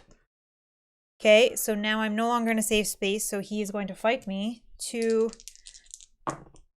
nothing. And then end of turn, I get to heal 1. And then fire. I would level up, but I would take I will reroll. Spending a stress. Spending stress, reroll. Aim. I'll try 1 more time. Okay, and Nothing. Oh yeah, I don't want to count that as a success. Yeah, no, you don't. I do not. And Jose is here. Hello, Jose. Coming in, I think, trolling at saying, is this Zombicide? How dare you confuse this game with Zombicide? I take offense to this. How dare you? Listen, I make the jokes here, all right? Not you. You probably missed your joke that you made. I know. Hold on. Jose, since you're late, let me show you our intro screen here. This might make more sense. So see up here, here's my joke up here. See, it's Zombicide. No, wait. We're not playing Zombicide. We're not playing Zombicide. It's actually Cthulhu Death May Die, which you may confuse with Zombicide Lovecraft Edition, but this is actually Cthulhu Death May Die, which is not a Zombicide. Okay, just so you know.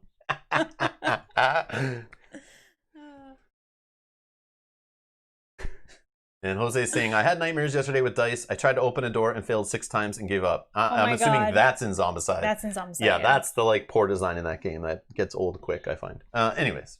Make sure you're doing doors correctly. We were playing doors incorrectly for quite a while. Yeah. All right. So you're done. End of turn. You fire. Done. No Cthulhu stuff. Nope. All done. Zombicide with a mask on. Yeah, so true. So true. I'm not going to complain because I love Zombicide. No. So. All right. So I have a couple cultists in my space.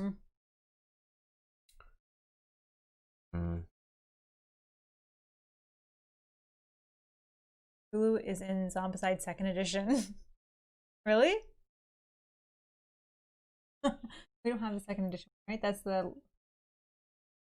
Kickstarter when that happened. We passed on that. Yeah, we didn't get that one. I didn't see what they did to the that's second. Funny. But probably in the Kickstarter, they probably just stretch goals where they were trying to cross promote. Yeah, that's funny. You can use your stuff from this game and that game and whatever they usually do. All right. I'm 3 wounds away from death here. You can. The part that sucks is I have this marksman ability giving me 2 extra green dice attacking a target not in my space. So I can sit here firing on this guy for that bonus. But again, it's doesn't work that well when the cultists seem to just appear in front of me all the time.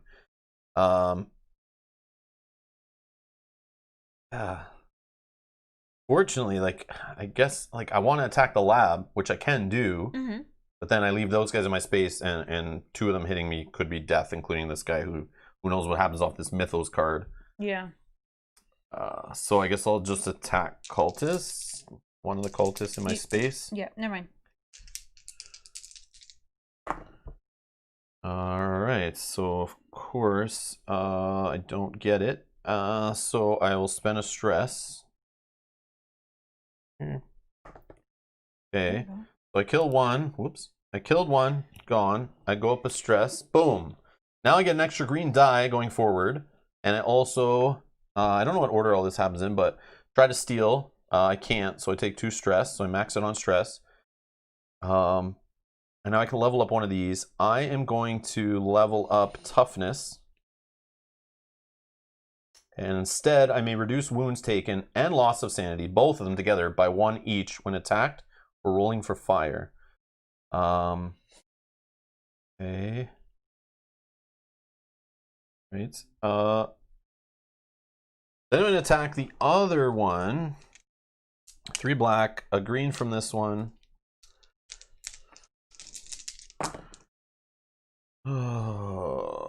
So nothing. Like that roll does nothing. Awesome. Okay. And oh, and I get another green one, sorry, for my Fueled by Madness. Nothing also. Alright, makes sense. Makes sense. Okay. My last action unfortunately can't be a heal because I still have an enemy in my space and my space is not safe. I don't know. I'm just gonna attack the lab. Actually, no. I'm gonna attack the cultist. Yeah, I'll just attack the cultist. I'll just sit here in a loop, attacking the cultist over and over again. So I do get 2 dice still. Yeah, okay. I didn't go up in insanity. That's good. So just no. Well, it's just 2 hits, which But is it's just not- enough. But it's I know I don't mind the It's extra not sanity, bad. but still. So he's gone. That's like the most boring turn ever. All right. So done. Let's do draw Mythos card. Oh. Uh-oh. Each Byaku moves directly into your space. Summon a Byaku on the red gate. I believe is down here. Okay. And now we have 3 of these. It's not safe anymore, of course. So I'm going to be attacked by an enemy. Yeah, 2 green, 1 black, and all star. When it attacks, each star counts as a success. Yeah, I'm stressed out. So that's 2 successes. Bang, bang. 1 away from death. Oh, wait. I do prevent, sorry, 1 of those wounds. Oh. Yeah. Okay. And I 1 wound, 1 sanity because I upgraded toughness.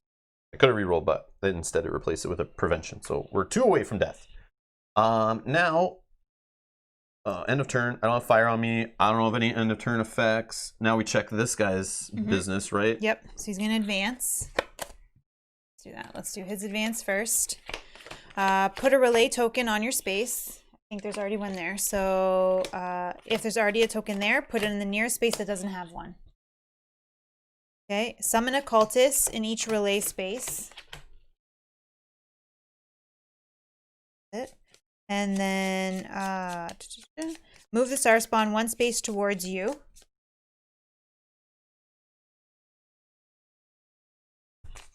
If it's not on the board, summon him. Okay, and then this one.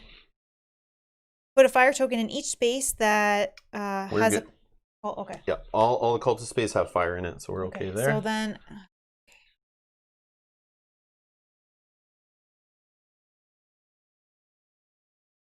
need to come help you. No, we need to destroy labs. That's the Yeah? problem. I should have ignored those guys and just destroyed labs. I don't know what I was thinking. Yeah, there's no point. I don't know. All right. Because who knows what that effect would have been. That effect on the lab could have been cool. Oh, yeah, you're right. Okay, firing on the lab in my space. Okay, so I can count the star as a success. This is okay because I would only go up 1 anyway. So let's just do that. I'll do 2 on the lab. We'll hit this, which says put a fire token in your space. And then deal wounds equal to the number of fire tokens in your space to all other figures there. Boom. Dead cultist. Okay. And then that was action 1. action. Oh, and then I got to level up. Sorry. So I will take Arcane Mastery. So now instead, I may count any number of stars as successes. Beautiful. I'll attack. This is action 2. This doesn't give me another dice. No.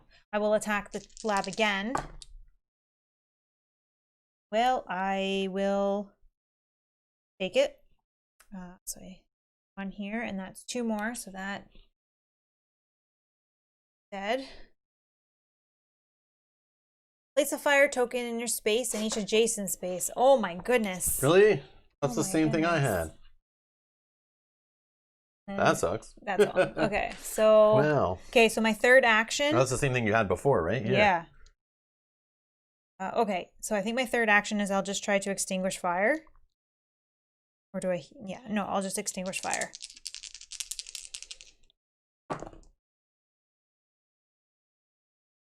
This can.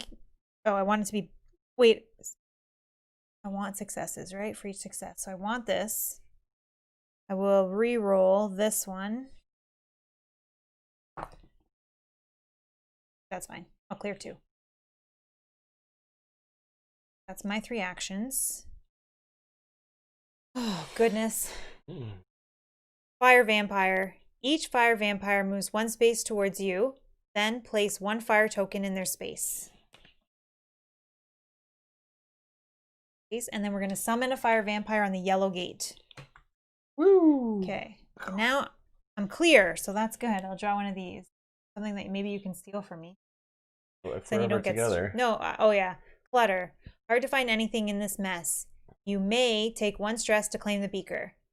So the beaker is, you may discard this card to deal wounds to all lab and figures either in your space, including you, or an adjacent space. Each target takes wounds equal to the number of fire tokens in space.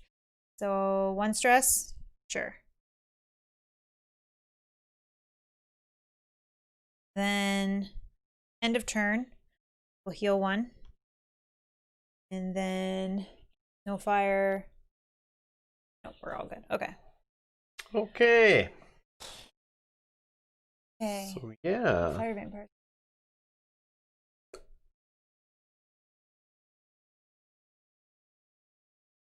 I don't know what to do, man, but I don't know. I'm seeing the lack of marksman being cool. Real quick with this whole, like, in most games, like, if I could move out and evade and all of that, it'd be great, and then I use my marksman back in to use 2 extra green dice. But the whole idea, if I move, I bring all the enemies with me. It kind of like craps all over any kind of like marksman ranged thing, which is very weird. So yeah, I'm seeing the flaw to this ability here. So in that case, yeah, rolling. Do you have a level up ability that might help you? Not really. But I'm kind of far away from that. But I still get 2 extra dice though because I'm fueled by madness, and I went to here. So like, it sucks. Like I can't heal. Like I'm close to death here. I won't be able to discover anything. There's no way I'm killing the Star Spawn, the Byakuya, and the cultist. So Well, the cultist is the least of your worries. Yeah. I think. I don't know. Marksman is overrated, 2 players. Yeah, that might be it. Yeah, having less players maybe is the problem.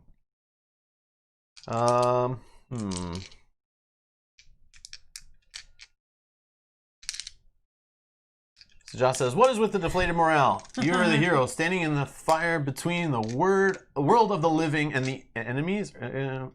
You should be glad. Yeah, okay.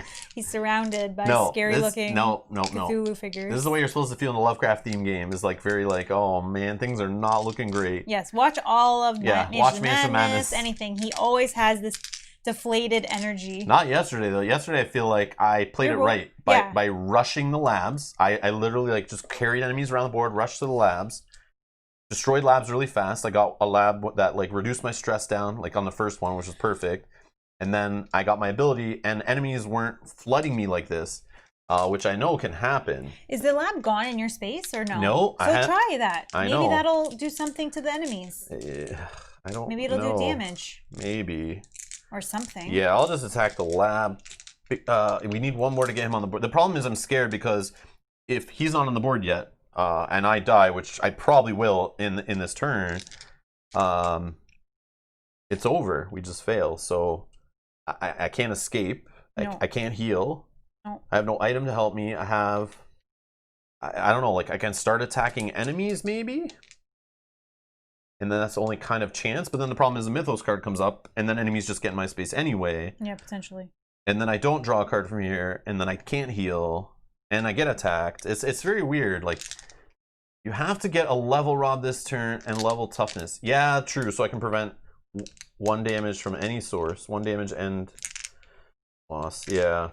I did go, I think, up to level 3 on toughness last time, too. Yeah, times saying it might save you. Yeah, that's true. But it yeah, I guess. Okay, so I'll just start attacking the Byakhee. What's the star spawn roll? 3 black? 3 blacks, and when attacking or being attacked while in a relay space, add 2 tentacles. Oh, that's but if you're trying to level up... Yeah, but I think that's too fast. Too fast? Yeah, I think taking those 2 plus the dice might be too fast. Okay. Yeah, I think it's too fast. Or you kill the Byakhee, and then you roll on the lab. See what happens. This guy's rolling 3 black. I mean, that's horrible. It still could get you. You have no reroll, so... Yeah. I'll go after the lab. What's the first while one? You have all the die. So 1 short, of course. Okay. And I go up 1 on the sanity, so that means I roll 1 less green die now. Okay. I have 3. Are you attacking it again? Yeah. Okay, if you're attacking it again, I'll just attack it again with 1 less green die. Okay. I got the 1 hit. Okay. And let's see what happens. Safe collapse. Heal all your stress. Oh! Yeah, see, if that happened on the first roll, that would have been great. So now we have 3 out of 4. We need 1 more So left. I have 1 last action. I guess I will just attack the Byakhee. I don't know. Yeah. No, I'll attack the star spawn. Yeah, let's attack the star spawn. But no, I don't want to, because he's going to make me do it anyway. Yeah, he'll make my stuff go up. Oh, but it's after. Yeah, alright. I'll attack the Byakhee. Okay. 1 hit. 1 hit. And nothing. Yeah, I'll spend 1 stress. Let's reroll this green. Nothing. Okay, that's it. So one damage on the Byakhee. And yeah, I'll just chill here. Draw a Mythos card. Hopefully it moves all the enemies out of my space. Let's see. Each figure in a space with an undestroyed lab token takes 1 wound. That's oh No, you no, I can't see. You have your lab is not there. You destroyed it. Oh, I did. Yeah, sorry. I thought so it's I just didn't. those guys. Oh yes, thank you. Okay, that's good. So I think you need 4. So 1 on this cultist, 1 on this cultist, 1 on this cultist, 1 on this Byakhee. All right. Also, each investigator with a guilty conscience takes 2 stress, and for each stress they cannot take, they take a wound instead. And then we're close to him advancing again. And now I'm not safe, so we're gonna have all these attacks come in. Let's throw the star spawn first. Okay, so 3 black die and automatic 2 tentacles. So he does 2 hits. Yeah,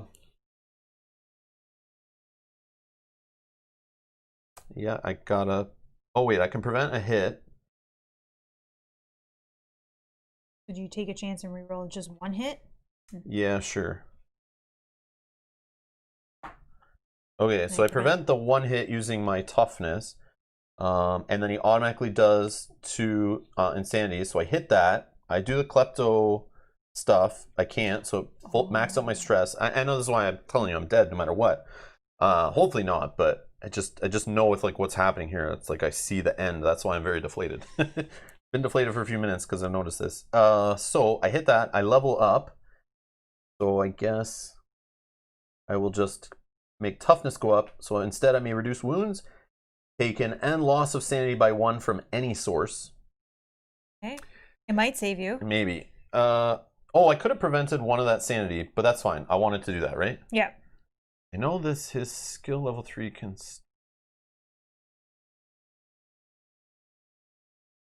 Bobby sees the end. I see the end. Okay. And next, I have the cultists attack me. 2 green. I'll one. prevent 1 and take 1, so I'm 1 away. And then we have the Biaki, 2 green. who rolls 2 green and 1 black, and he gets successes on these. So this is the killer. And why I say this is why I tried to attack him, because I knew he's the one who's going to get the most hits on me.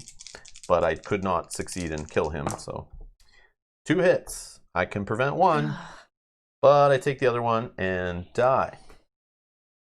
Boom! We lose. That's it. Oof, yeah. Yeah, so this is sometimes a game, like this is the randomness side of the game. Obviously a game with dice and a bunch of card decks and stuff. Lots of randomness. So like, this is why I just wanted to rush it. Yeah, I should have just rushed it. But we can, I think we can play again.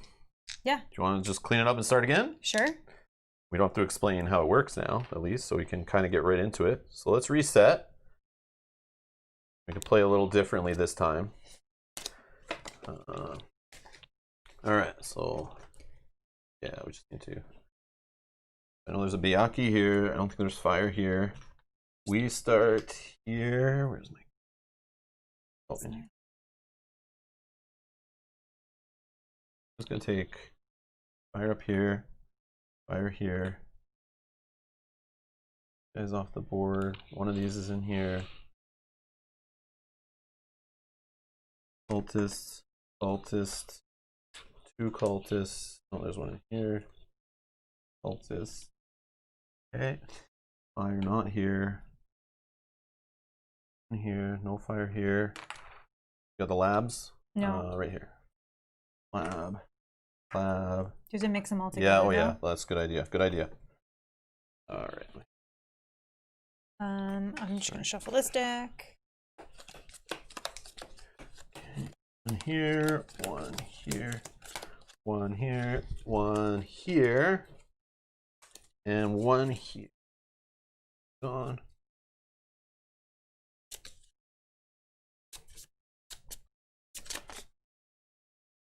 Check red. This guy here. This here. This here.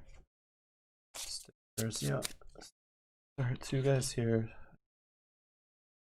This. Okay, I think the map's set up the same. Those have to go in. Oh, thank you. So that passed me the. Oh, it is. Boom. Did you? Oh, you did. Okay. All right.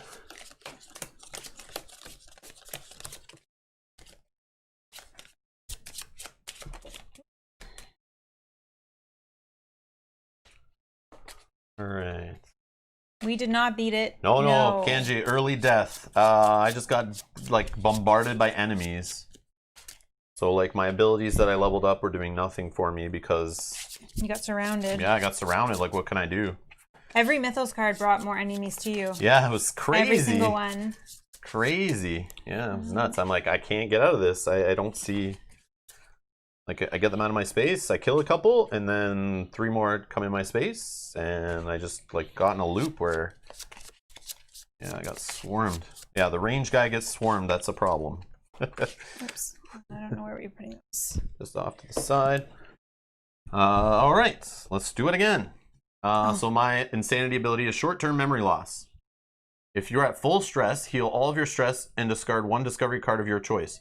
If you're not at full stress, take 1 stress. Okay, that's better. I'll take that one. I got the same one you got. Do you want us to play with something different? Or is that okay? I shuffled them, but... Sure. I don't know. Mel's one is Masochism. Each time you take wounds, put the same number of wound tokens on this card. If there are no tokens on this card, take 1 wound. Otherwise, resolve all tokens from this card and heal 1 stress per token removed. You kind of like are okay taking damage, kind of. Like, it has a good effect. Okay. No tokens on this card. So Take you 1 kind of, wound. yeah. Otherwise, remove all tokens. Yeah. Okay. So you gotta remember when you're taking wounds, you gotta put a wound on here. Right. And then they can help you heal stress. Okay. I could try Rasputin. Do we have the... Yeah, oh yeah. Yeah, sorry. Let's see here.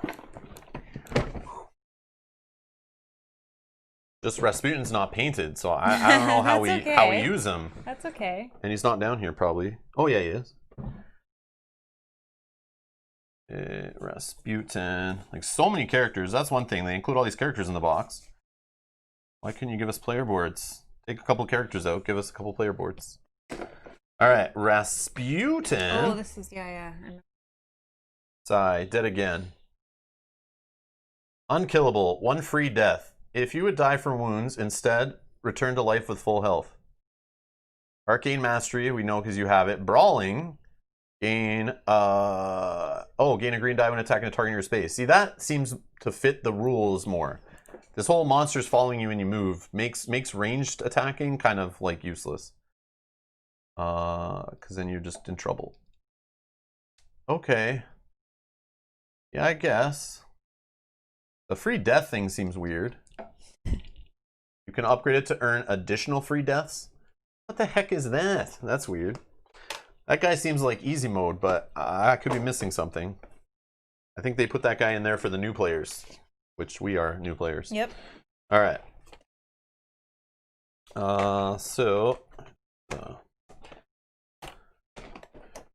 Need a Rasputin. And Rasputin's got a Hands of Fire. Do all enemies follow or just cultists? All enemies follow. I'm pretty sure it's all enemies, or am I doing that wrong? No, I don't think so, but because I wasn't moving just because of that rule. It just made me feel like it was dumb. no, I think it's all of them. And we were doing it yesterday where every enemy follows you. Might be just cultists, I don't know.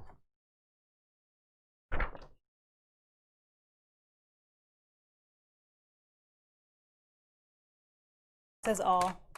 Move up to 3 spaces. You can only move between spaces. There's a passage on both tiles indicated by the arrows. You may also pass 2 spaces, both staircase and tunnel. When you leave a space with enemies, in capital letters, all enemies, which includes cultists, monsters, and the Elder Ones, are all enemies. They follow you to your new space, even if there were other investigators in your space. When you leave a space with fire tokens, place on fire, yada, yada, yada. Okay. Okay. Where's this guy? Pop that off. And...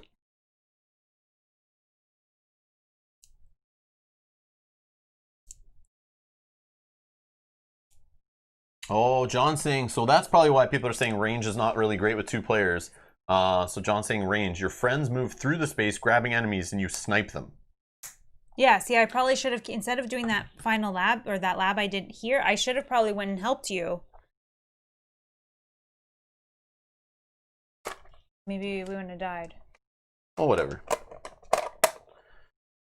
Yeah. There's definitely things we could have done differently.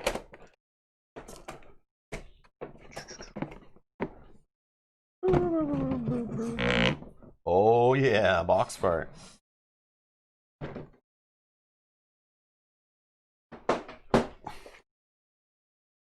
Boom. So at Kanji's request, we have Rasputin. Sigh, dead again.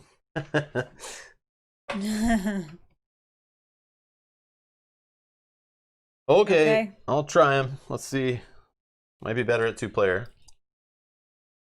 I know, the toughness, John. That's why I took that guy. A toughness and the range stuff made me feel great. This guy's going to be dying like crazy, and I'm in trouble. I did like toughness. That was my favorite ability on that guy, to be honest. All right, but... so what's happening? You're first. Okay.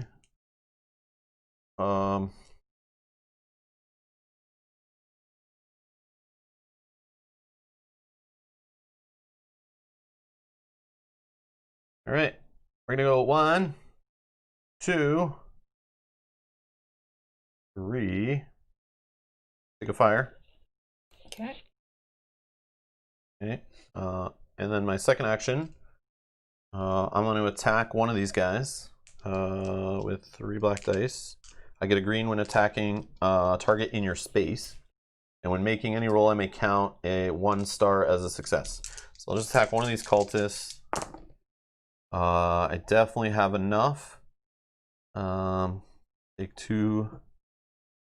Oh, one's gone. Okay, I'll attack another cultist with my last action.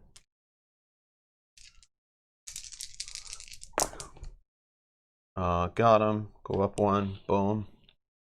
Alright, done that. Draw a Mythos card. Boom, lab accident. Each figure in a space with an undestroyed lab takes 1 wound. Oh no! 1 wound, 1 wound. This guy gets a wound. Nobody here. This guy gets a wound. You get a wound, you get a wound, you get a wound. Each investigator with guilty conscience takes 2 stress. Each stress they cannot take, they take a wound instead. We have our first old one symbol. Okay, it's not safe, so this guy's gonna fight me. He hits me twice. Bang, bang. Oh, I could take stress actually, right? Stress. Let's reroll. Stress. I'll reroll this other one. Oops. No wounds. Okay. Okay. End of turn. Fire. Boom. Hits me for 1. Okay. I'll take your fire. Alright. Okay. I will. Same thing from last time. I think I will move 1, 2, 3. Me. Fire. I will move 1. Okay. 1 more action. I will attack. I'll attack the cultist that I brought with me that has no damage done to him yet.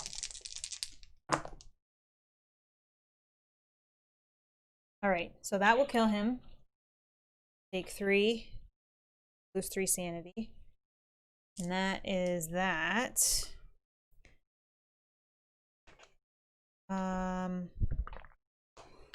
Yeah.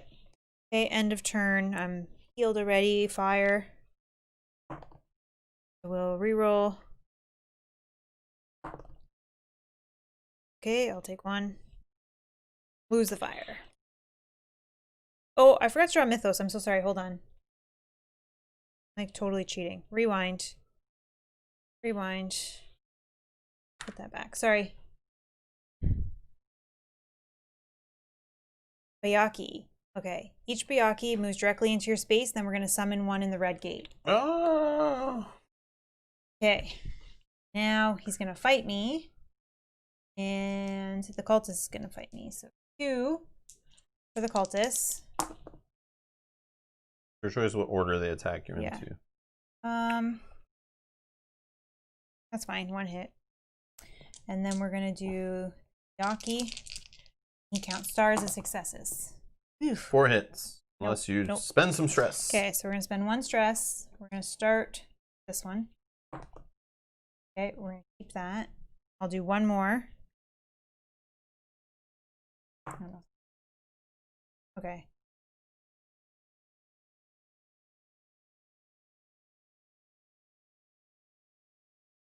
Not taking that. Sorry, 1 more reroll. This one. What? Sorry. All right, yep, 2. Oh my god. Okay. Then we'll roll for the fire. Oh, at the end of my turn, I will get to heal 1. Then roll for the fire. Do I want to spend? Yes. Let's try. Wow, that is terrible. Terrible, terrible, terrible. Okay. End of turn stuff all done? Yeah. Okay. Yeah. Oh, yes, when I took a wound. Sorry, yes. Thank you. Gotta Each put a whole time you bunch take on a there. wound. Yeah, I gotta put like 4 on here. Sorry. All right, so I'm gonna Oh, start by man. attacking the cultists in my space.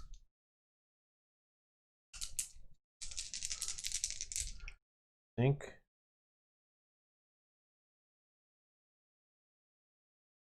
Sure.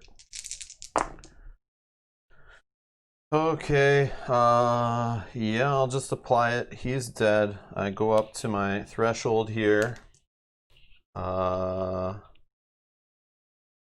And I think I'll bump Arcane Mastery up 1.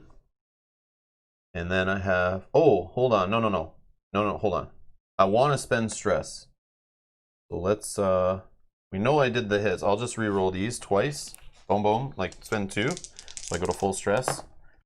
So actually I don't take any. Yeah, I don't take any stress. Interesting.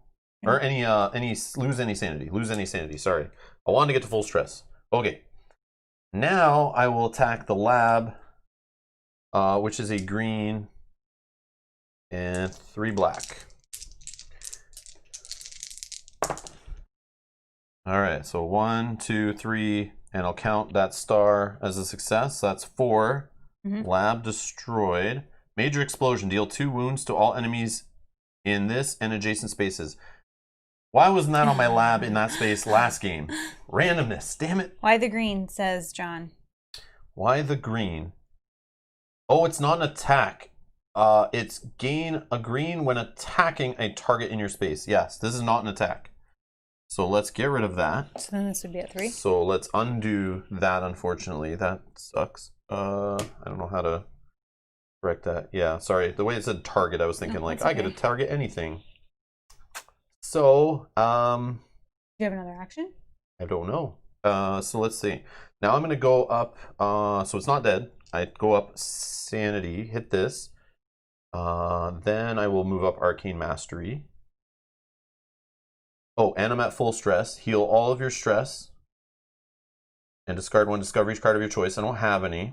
Okay, done. I think I have one more action because I think I only did 1 to kill the guy. Yeah. Now I'll attack that lab again. Only black dice. Yes, only black dice. Right.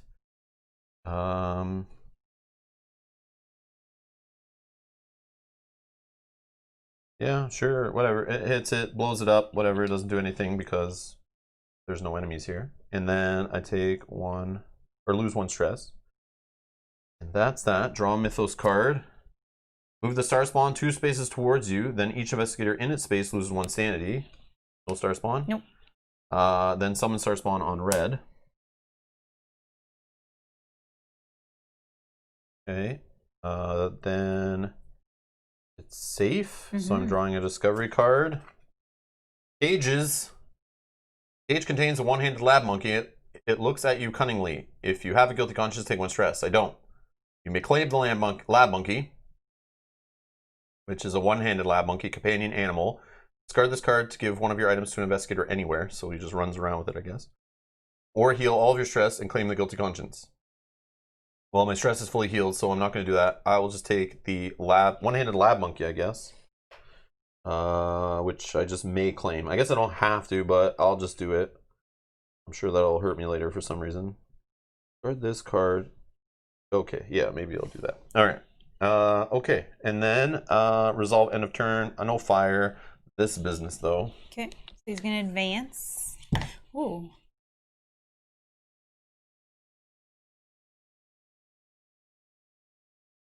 Put a relay token in your space. Summon a cultist on each relay space. And then move the star spawn 1 space towards you. And then this one just says, place 1 fire token on each space that has a cultist with no fire. You have fire in here, and a fire down here. Okay. Okay.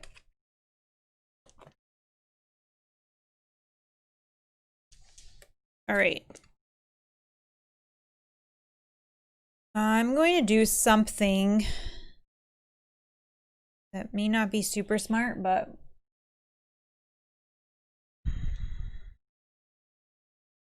when you run one enemy, I think I'm gonna run away from this guy for a minute. Biaki, yeah. And then try to get rid of this guy, and then I can heal. Attack the lab first if you're gonna. Well, I worry that it takes me out. Oh yeah.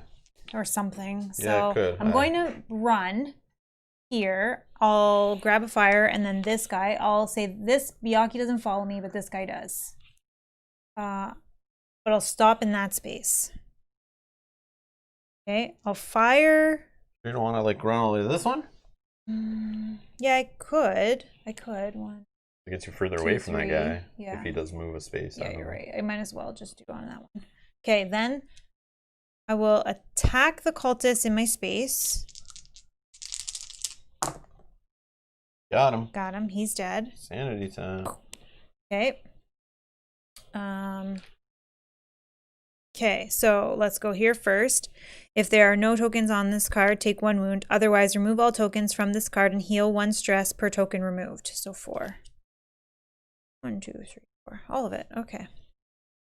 That's action 1. Oh, now I still do want to Rest. No, that was action 2. Sorry. Rest. Yeah, rest. But I could heal 1. Yeah. If you think that's fine. No, I'll just rest and then be ready to fight the lab or anything that's in my space. So I'll rest, healing 3. Draw a Mythos card. Another lab accident. Each figure in a space with an undestroyed lab takes 1 wound. So that's me. So I take 1 wound. So this cultist actually dies from that. Oh wow! Right? Yep. Undestroyed. Yep. This guy will take a wound. There's no one in this other lab. This guy gets a wound. And this guy gets a wound. Okay, that's good. Did you take a wound? I did, and I put 1 on my token. Nice. Okay. Also, each Did you level up from hitting your threshold? No. Sorry. Because that should have happened, and maybe you want to level up this, and then you don't do the rest action. You could have done something else. Nope, that's okay. I like to do this one first. Arcane Mastery? Arcane Mastery, sorry. Okay, so then the rest of the card, is also each investigator with a guilty conscience takes 2 stress, and there's nobody. Okay. No guilty conscience. So that's that. Fight or draw, investigate. So there's nobody in my space, so I can investigate. Yeah. Found a janitor. Did Jerome make it? If you have a guilty conscience, take 1 stress. I do not. You may take 2 stress to claim the janitor, or take 1 stress to claim ammonia. So ammonia, you may discard this card and bleach card to deal 6 wounds to all figures either in your space, including you, or an adjacent space. You read that wrong. It says you may discard the dragon bile card and the torch card to deal damage to all characters in the space. I think is what that says. That's true. That is what that says. You're right. And then I could take a companion, which is Ralph the janitor. While you have him, gain 1 level of toughness. I don't have toughness, but I. No, you would gain. You'd get that ability. Yes, I was gonna say I don't know what it is. It's the one I had where you can you get 1 reroll against fire or being attacked. 1 free reroll. All right. I think I'm gonna take. Ralph the janitor. So what do I have to do? I may take 2 stress to claim the janitor. 1, 2. Okay. Gives me also that. And then where do you just put these kind of like that? Yep, just wherever you want. Just remember you have it. Okay. Okay, so that is investigate. Resolve end of turn. So I get to heal 1. I will heal 1 wound. And then I will roll for fire. Blank. Good. And then only 1 card there, so all is good. Okay. All right.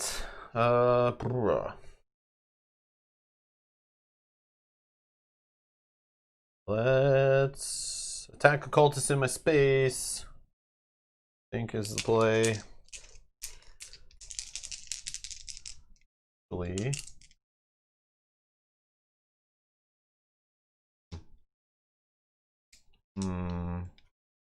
2, 3. Oh, I'm gonna move first.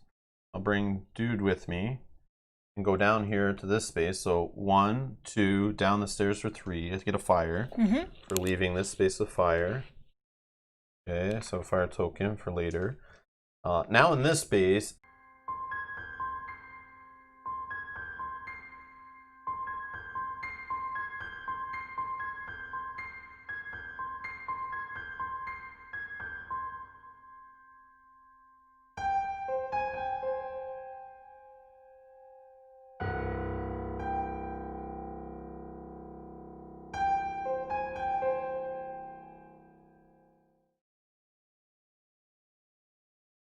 I think we're back.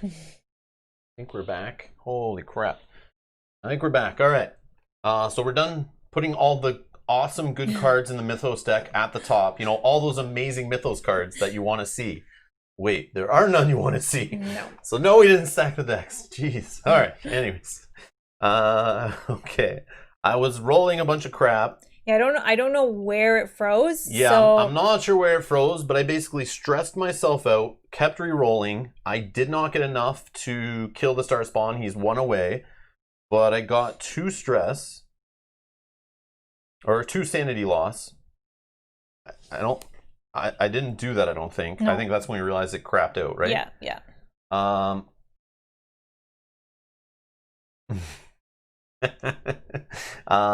So I'll take the 2 sanity. I'll hit the level up thingy. Pretty sure that's right. I don't know what order again this, but I'll do the short-term memory loss. I just lose all my stress because I'm at full stress. Then I will level up this brawling. So when you attack, you may target any number of figures in your space, and you split the wounds as you like. Oh, that's huge. Yeah, but it's only good if I actually roll stars, which I can't seem to do for some reason. Yeah, that's true. So that was that. Then I draw a Mythos card. Yeah. All right, I got Crawling Chaos. Each cultist moves 1 space towards you. If you're in a relay space, lose 1 sanity. So I'm not, but each cultist, there is only one in my space. Okay, nice. Then we spawn a cultist on the yellow, and then a cultist on the red. And that's that. We only have 2 of these symbols. Now, attack time. Let's have the star spawn attack, I guess. Okay, 3 black die, and you're not in a relay space, so his ability doesn't matter. Oh my god. All right, so he just sanity. Yep. Care, not really. Take a sanity, or lose a sanity, and then the cultist will attack me, and he just hits me for good. I'll spend a stress to reroll this one. Okay, nothing. All right, now fire time. All right, sure. I don't know. I feel good, but all right. End of turn. This is good. Nope. I think we're good. Okay. Okay. Woo. All right. So I think action 1, I'm going to attack the lab. Rolling 3 black die. I'm definitely going to keep this one. Let's spend a stress to reroll this one. Okay. Oh, sure. You can see it in your line of abilities, so you might remember you have it. Yeah. Okay, I'll take 2. So 2 wounds on the lab. Action 2. Action 2, I'm actually going to heal. 1, 2, 3, because I'm in a safe place.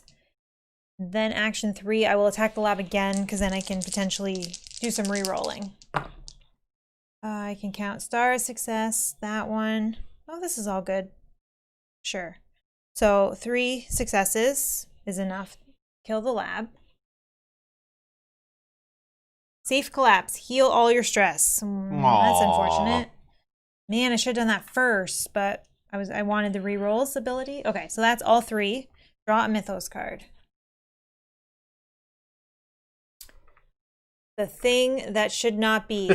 If Cthulhu is on the board, each investigator loses 1 sanity. He's not. If Cthulhu is on the track, each investigator takes 2 stress. 1, 2. 1, 2, and then for each stress that we couldn't take. Okay, so this does not count for that. All right, Rory's here. Hey guys, how's everything going? You're playing one of my favorites. Awesome. We've already lost once today. We're trying it again, but I don't feel good about it, but we'll see.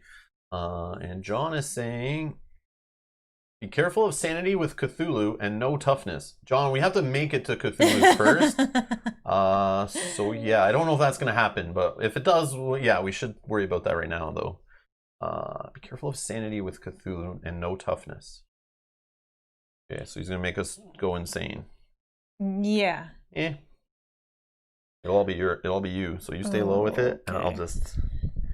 Yeah, I miss the toughness. I do miss the toughness. All right, I'm in a safe place, so we're gonna investigate. Hey Rob, why didn't you kill the lab before moving? I did. This is not a lab token. This is a relay token. I destroyed a lab in here, and then I ripped down the stairs. I figured Mel can stay up here. Yep, I can do and that deal one. with that lab. I could have went to that space and avoided the star spawn, I guess, would have maybe been smart. But what I was trying to do was build up to a point where I can attack the star spawn and occultist, get him off the board while he's not in a relay space. So I was hoping to level up earlier with the second roll so that the next one I could attack multiple guys. And I could have instead, getting this guy to 1, I maybe could have wiped the cultist out, but that was a risk. It was a plan. I was trying to rush. But you need to destroy 4 labs. So one of us has to go to the basement eventually. I just figured I would do it now and try to get in, kill the star spawn, and get out. That was my plan, but we'll see. Hopefully I can get in this lab space before before these guys all join the party. That's my theory. That's my theory. Okay, let's see what I found. Medical supplies. Has to be something useful here. Ooh. You may claim the medicine. So for medicine, I can discard this card to heal all wounds from one investigator in your space, including you. Yes, please. Huh. And I don't even have to lose any. Yeah, that's a good one. That's a good one. Okay. Then. Unless a Mythos card comes up, says the investigator with the medicine takes 26 wounds and you're dead, which I would not be surprised in this game. Oh, that'd be funny. It's all a trick. Okay, and then end of turn, so I can heal. I'll heal 1 stress. I have no fire. There's only 2. We're good. When attacked. Okay. Okay. So I'm going to target both of these guys in my space. Yeah. And I'm going to... I get a green die because of where I am on my sanity. I get a green die when you're attacking a target in your space. That's 2 green dice. I can count any number of stars as successes. I just have to roll those. Mm-hmm. So I'll attack both these jerks in my space, I think. Or... I guess it doesn't matter if I move first and then do that. Well, if you want more enemies wait in your a second. space. What is the lab? One of them explodes, right? Yep. Deal 2 wounds. Oh. Okay, no. I'm going to bring them in first. So I won't...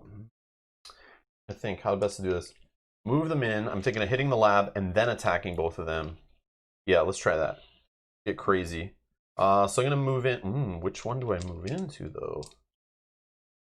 Well, it depends. If you are hoping for an explosion...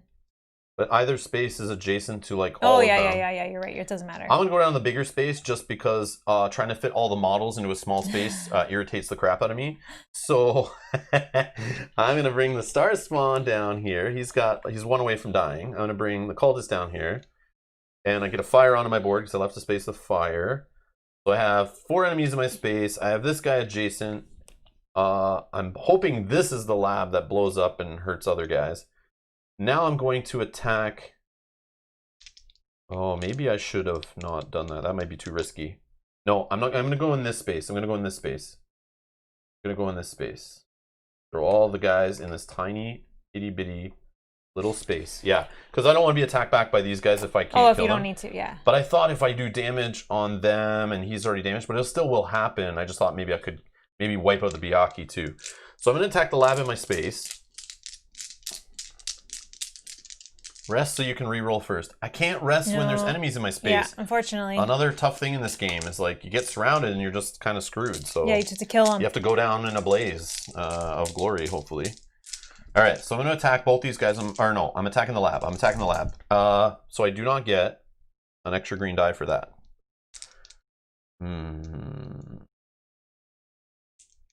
Yep, let's just do it. Attacking the lab. Okay, so I will count any of these stars as successes. So I got the 4 I need. Okay. So the lab is gone. Please be a good lab that's going to help do what I wanted to do and blow up everybody here. Inferno! Not what I wanted. Place a fire token in this space in each adjacent space. Oh, that sucks. So I should have went for that one. So adjacent is here.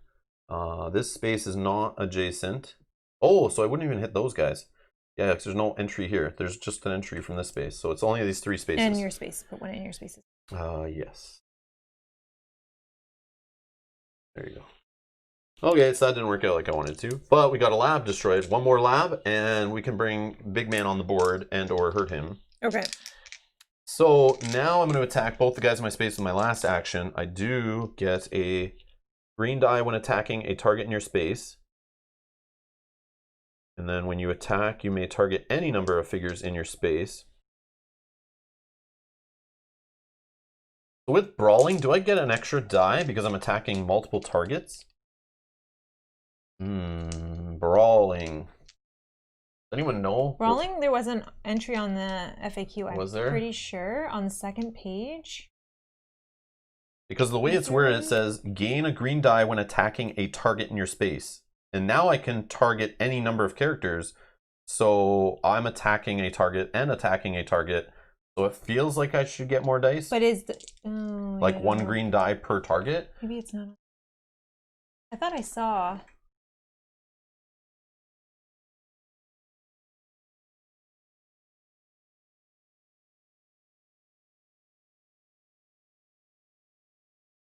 Brawling on the FAQ. Okay, then maybe it's not.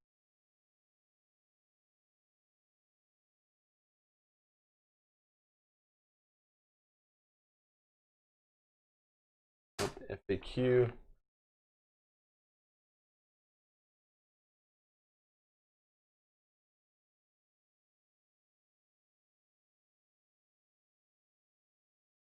All right, FAQ.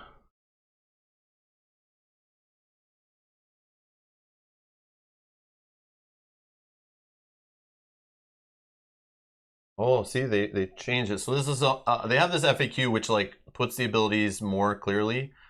Level 2, gain green when attacking a target in your space. When you attack, you may target any number of figures in space. Split them as you like. Yeah, this is not really helpful.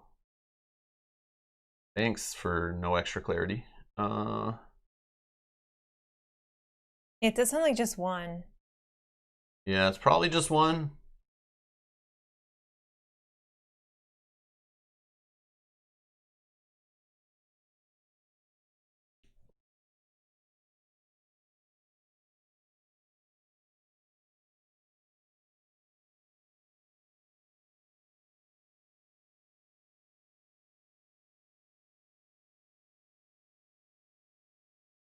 Holy crap, there's a lot of guys.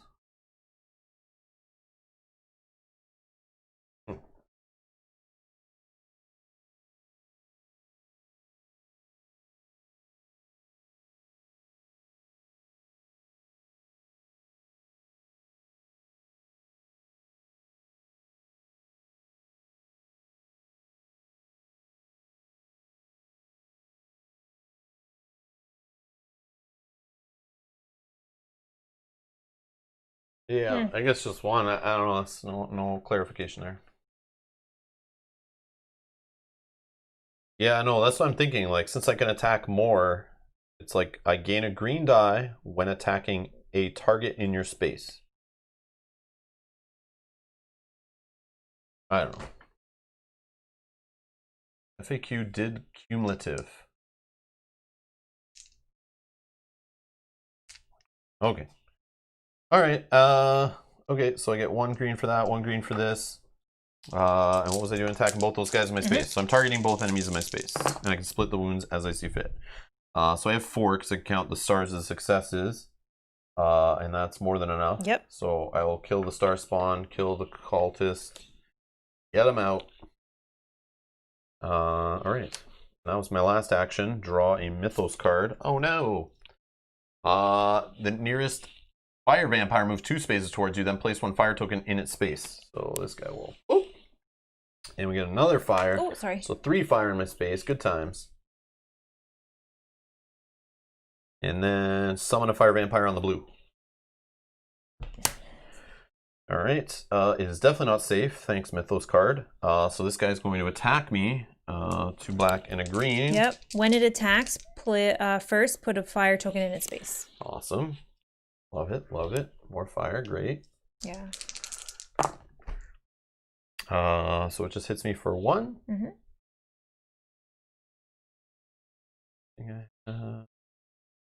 Yeah, I'll just have the lab monkey take the damage.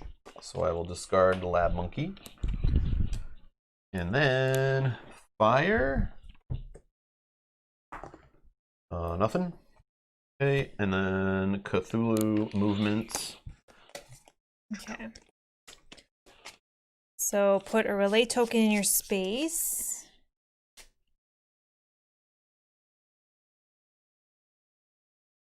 An extra die for melee, but you can split the damage. You do not really know how many you do target before the roll. Oh yeah, that's true, because you're splitting the damage amongst them. You may not actually hit every one of them. I think you're supposed to define your target before the roll in this game. I think it says that in the rules. I'm pretty sure when you attack.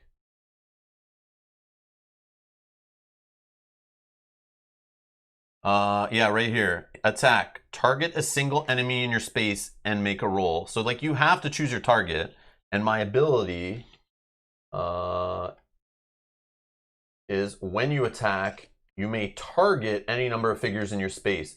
So that's why I clearly said I'm targeting both enemies. And then it just allows me to split the wounds as I like.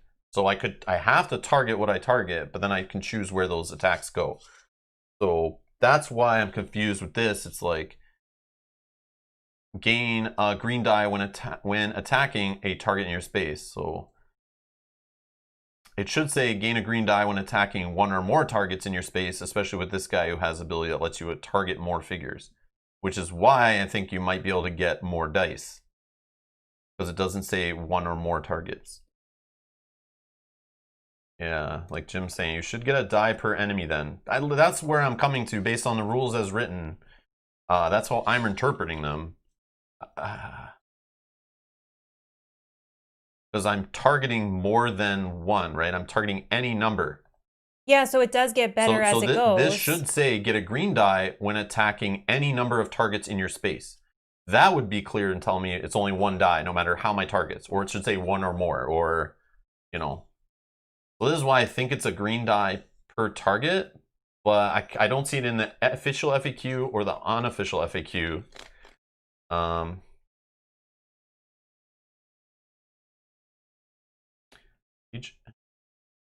And John's official contact at Come says no, one die only, one die.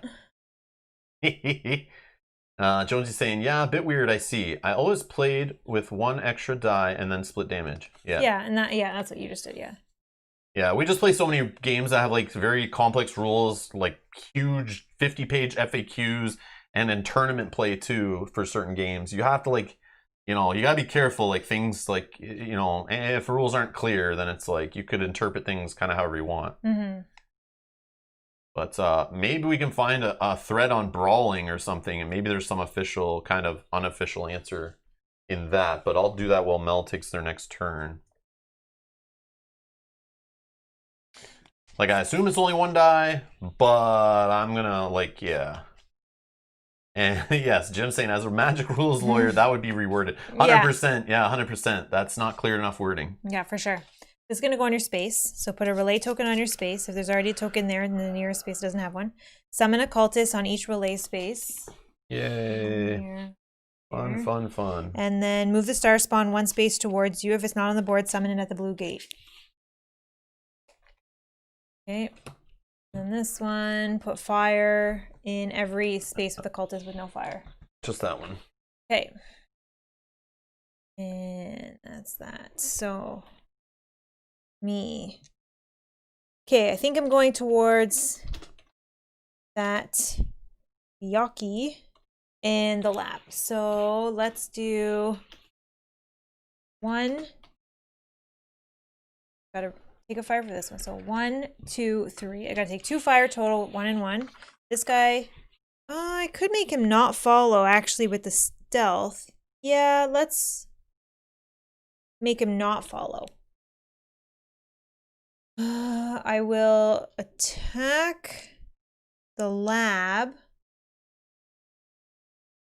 Attack the lab. Okay. I will spend a stress to reroll this one. Okay, so I'll put 3 on the lab. That's action 2.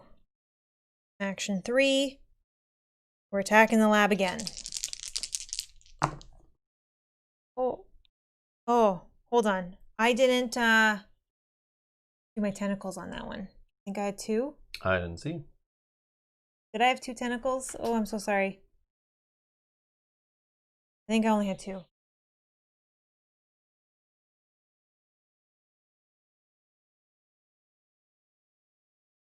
I usually try to do that first. So I rerolled 1 die. I think I only had 2, yeah. And then I rerolled that die and got a 6. Okay. 1, 2. Sorry. Okay. So now, looking at this situation, actually I would be fine because I would only take the 2 anyways. Still killing the lab. Yep. Let's do that. So 2 success, that will kill the lab. 3 tentacles, I can only take 2, which will bring me up to this spot here. Let's go here first. If there are no tokens on this card, take 1 wound. Otherwise, remove all tokens from this card and heal 1 stress per wound. So just 1. Then I get to level up.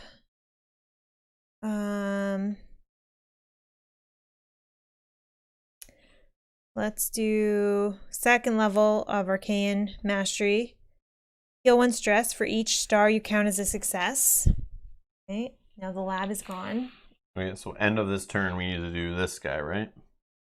Yeah. Like he's going to come in. We got a major explosion. Deal 2 wounds to all enemies in this space and adjacent space. Okay, so that kills him. That's good. That is kind of what I was hoping. Dead. Was going to happen? Okay. Okay. 4 labs done. We don't need to do the last lab, but we could, but we don't need to. And it probably is a, I guess there's only 5 lab tokens total, right? Yeah. There's not a spare one or anything? No. So I think it is another Inferno. So maybe we don't want to do that. Okay. Draw a Mythos card. Crawling Chaos. Each cultist moves 1 space towards you. If you are in a relay space, lose 1 sanity. And then we're going to summon cultists. Okay, and we're going to summon 1 on the red and 1 on the yellow. 1 on the red. All right. He's going to fight me. 2. Oh, man.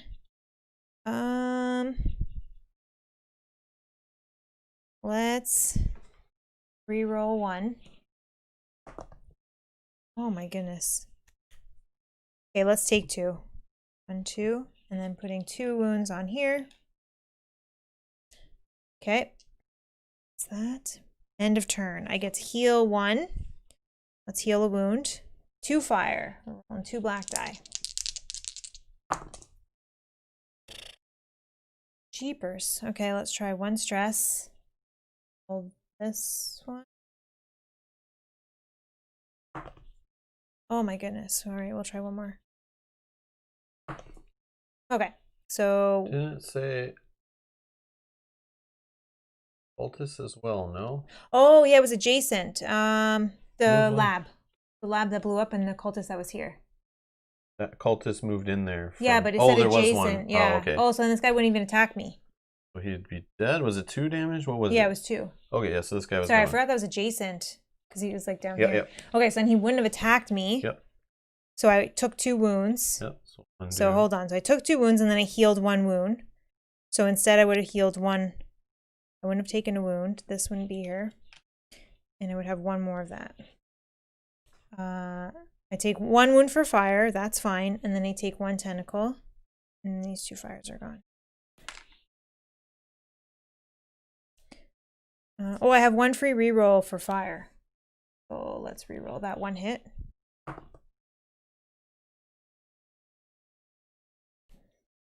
And you took stress re-rolling. You want to do a stress you took re-rolling? That wouldn't have rolled for the attack, maybe? Okay, so then, I don't know, 1. Yeah, I would trust John in that. Yeah. John knows. I didn't realize that was, yeah. 1 big long room. All right, anything else on your turn? Yeah, he's going to come out. Sorry. End of turns, we did that. We did fire. Now he's going to come out. So he's not on a red space, but we blew up all the labs. So we have to do this one, right? Oh. So when revealed, summon Cthulhu onto your space. Okay. And then each enemy in a relay space moves one space towards you. So this guy moves out here. This is a relay. That's not a relay. There's only 2 relay spaces right now, right? And then at the end of each turn, put a relay token in Cthulhu's space. If there's already a token there, put one on the nearest space. Okay. Okay, this has no effect unless it advances, so I'm just going to put that there for myself to... So that I remember as I do this, we have to do that. But it's not on his turn, not until that advances. So can I see the stage 2 card? We can. Oh, yeah, we can talk about it. Yeah, sorry. All right, so now he's stage 2. He's out on the board. So now he has an attack dice value, which is cumulative with the other cards that will eventually be revealed. This is stage 2. He has got 12 health. And we did the whole ruin reveal, so we don't have to worry about that anymore.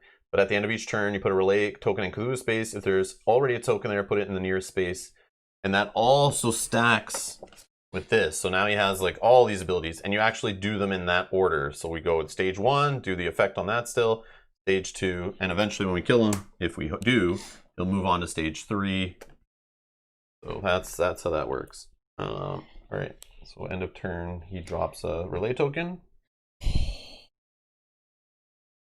Or let me see the flow of it, because like what happens first? Yeah, he's already. Where is this? Check Elder One summoning. No. Elder One end of turn effects. So yeah, we would have summoned him. Yeah. We would have checked. Oh, okay. And then we would do Elder One end of turn effects. Okay, so we would get one here. Okay. At the end of each turn, put a relay token in Cthulhu. Okay. Boom. Okay. My turn.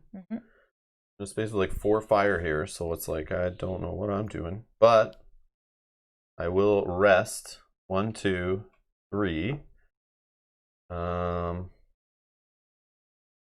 Guess I'll try to put out some fire. I don't have any fire extinguisher or anything, but I'll try my best. I get 1 green from this and 3 black. I'm gonna try to put out some fire. Womp womp. I mean, you put out 1. Yeah. Put out 1. Lose a sanity. I'll try again. I got 1 success. Sure. I'll just take away 1. All right. 2 actions. Did I do something else first? Nope. No. All right. I'll try fire again. Oh, you healed. You healed. I healed. Yes, I thought I did something. Okay, stop. Done. Draw a Mythos card. Boom. All right. Move the star spawn 2 spaces towards you. Then each investigator in space loses 1 sanity. Star spawn 1, 2. All right. No investigator in their space. Then we try to summon the star spawn on red, but he's already in play, so that doesn't happen. I'm in a safe space. Whoa, interesting. I did not expect that to happen. Clutter. Hard to find anything in this mess. You may take 1 stress to claim the beaker. Oh, how much fire we got in adjacent spaces here? Only 2. That sucks. Man. Still good. It would wipe out 2 cultists and half of a fire vampire. Yeah, I guess. Okay, if they're still in that space when it happens. So anyways, the beaker we've seen before, you discard this card to deal wounds to all labs and figures, either in your space, including you, or an adjacent space. Each target takes wounds equal to the number of fire tokens in their space. Maybe that fire vampire will drop some more fire from you. That'd be nice. Okay, so that was that. End of turn. I don't have fire on me. This guy's dropping a relay token somewhere near him. Let me decide where that goes. That's going to go right. Oh, that's not adjacent, right? Does it say, what's it say exactly on the end of turn? Put a relay token in Cthulhu's space. If there's already a token in there, put it in the nearest space that doesn't have one. So it has to be this space, right? Oh, no, I can do, sorry. Oh, it's not all 1 space. Yeah, that's this space, yeah. Okay. That one. All right, I'm gonna go. I'm going to attack Cthulhu. Not Get him. Very much. 1 green die for this, and then 3 black die. Chisel him down. Don't forget your toughness. Yeah. When you're being attacked. When I'm being attacked. But I might move out as my very last action to not be attacked by him. You bring him with you. No, I can evade him. Oh, stealthy stealth. stealth. Or not evade, but like run away from him. Okay, 2. I'll spend 1 stress to reroll this green one.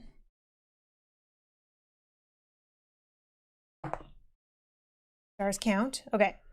And that'll heal me, actually. Okay. So I'll take 3 hits on him. Put on his card. Okay. And heal 1 stress for each star you counted as a success. Nice. Okay. And then I got 1 tentacle. Okay. I will do that again for action 2. Oh, that's beautiful. 1, 2, 3, 4. So 4 hits on him. I will heal 1 for the one that I counted as a success. Okay. Well, maybe I just do it again. 6, 7. Won't kill him. Maybe I will. I guess if I have the What's he at? doubles. 7? Yeah. 5? Yeah, if I get a few of these, maybe. Yeah, there's a chance. All right. I guess Also I'll do it stress and again. level up. Do it again. He's only rolling 2 green and 2 black, and you do have a toughness reroll. Yeah, and worst case, I have my janitor that can take a damage. Okay, let's try again. Oh, yeah, he gave you the toughness, but when he dies, you lose the toughness. Yeah. So I don't know if that's It'll only be a last resort, but I also have medicine which I could discard to heal all my wounds. Yes, he's not that strong yet, so yeah. Okay. We'll make him strong by killing him. Yeah, let's try. Okay, so I definitely want this. Possibly this. Okay, I'm going to spend 1 to reroll this one. What's going to happen if you go insane without any damage on there? I just take a wound. Oh, okay. Okay, I got another star. That'll heal 2. So let's do another one on this. Heal 2.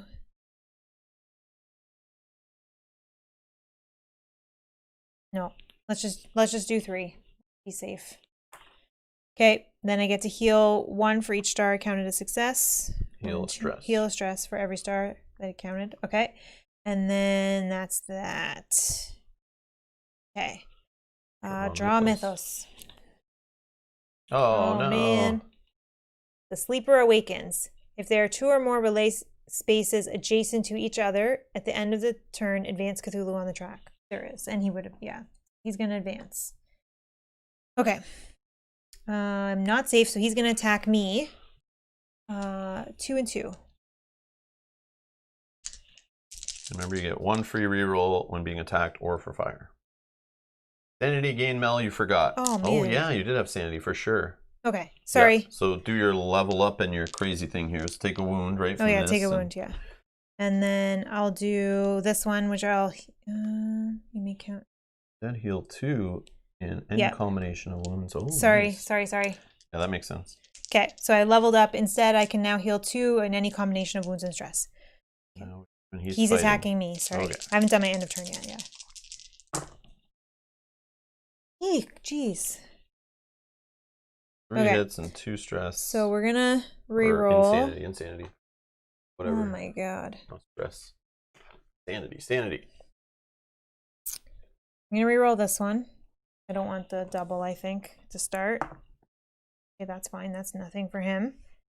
Let's just try 1 more of these green ones.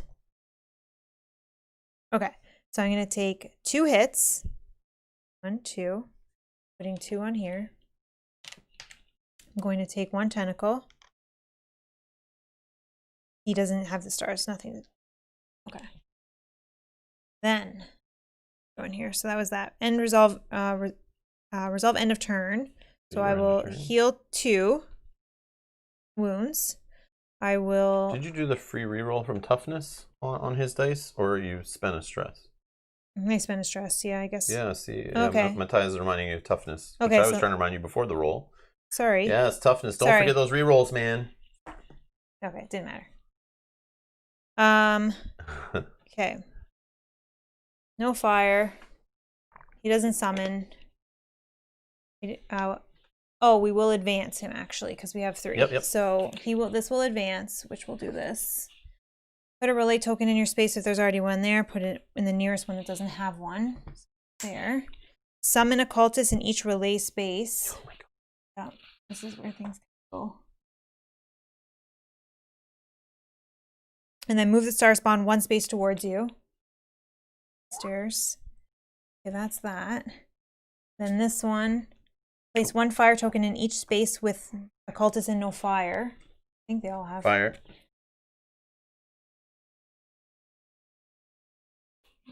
And those ones all have fire? Yep. Okay, that's that. Everything's on fire! Then this one, at the end of the turn, put this in Cthulhu space or the nearest space that doesn't have one. Choice. We could do this space or this space. I guess just do this. Alright. Okay. Or I guess this space, but whatever. I think that's that. Okay, sorry. Okay. Did we watch a South Park episode with Cthulhu? Did we? I don't remember. I don't think so. Unless it's like brand new. Yeah, we only haven't watched one season, right? No, we've seen everything.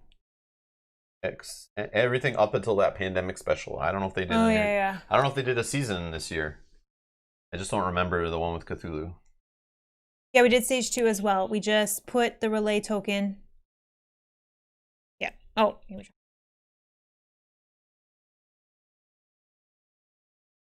Bring out your chain gun, Rob. Yeah. Okay. All right. Is it my turn? Yep. We're all done there. Okay. So we're trying to kill Cthulhu. That's really the main objective. Yeah. He's only in a space with 1 fire. Yeah. Unfortunately. Yeah. Jeez. Okay. He's like surrounded though.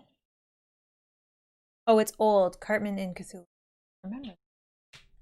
Yeah, Velko. I don't remember. I don't remember that. We watched it all like this year. We watched every South Park episode from like Mel never really watched it before. No. So we got them all and then literally watched every single one. We did skip a couple episodes though that I had seen a bunch, but then that means that probably wouldn't have been that one. But maybe I think we saw. We might have saw it and I just don't even remember. Yeah, it's just so much. I don't know. Whatever.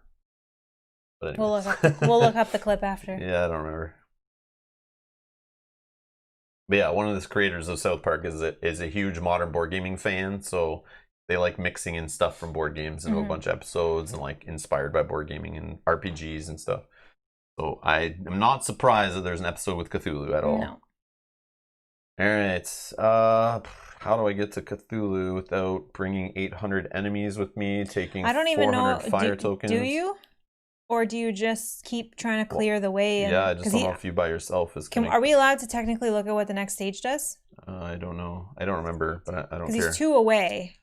So potentially I could do it, and then I just don't know what happens after I do that on my next turn. I don't know. But I am going to... Might as well do this beaker thing. You may discard this card to deal wounds to all labs and figures, either in your space, including you, or an adjacent space.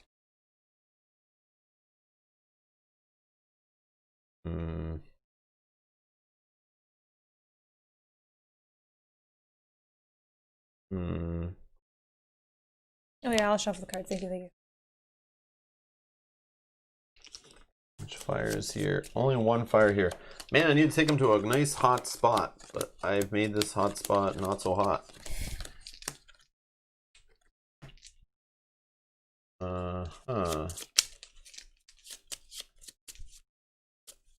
Alright, I'm gonna do the beaker. In the space adjacent to me here, killing these 2 cultists. And the Byakuya, or no, the fire vampire gets 2 damage. First move, then use beaker. But I want to hurt myself, I'm thinking. And I gotta take fire to move, so... That's true. So 2 damage tokens, please, yep. for the fire vampire. There. Okay, then... How much fire's in this space? Only 1 here. Then I'm gonna move... Bringing 2 fire onto myself. Oh, it says enemies, doesn't it? So you don't... Beaker, you may discard this card to deal wounds to all labs and figures either in your space, including you, or an adjacent space.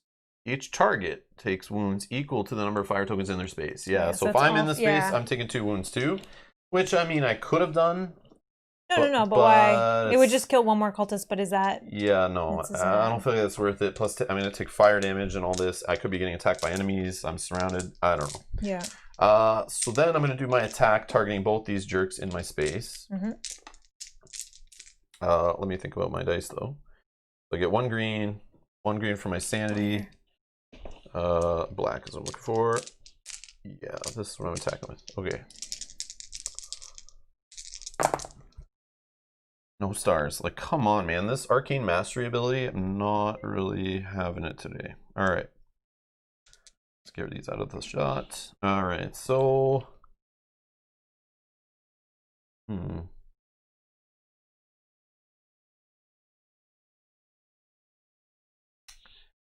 Yeah, I'll take a stress. Let's re-roll this green here. I'll take a stress. Let's re-roll this green. That's good. All right.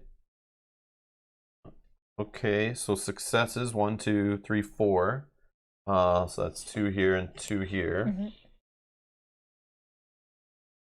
This guy's out. This guy's out.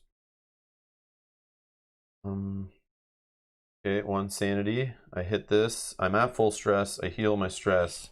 Can level up something. Heal 1 stress for each star you can success, or you have 2 free rerolls when attacking a target in your space. Yeah, I'll take the brawling. Let's go all in. All right. Now I have 1 more action.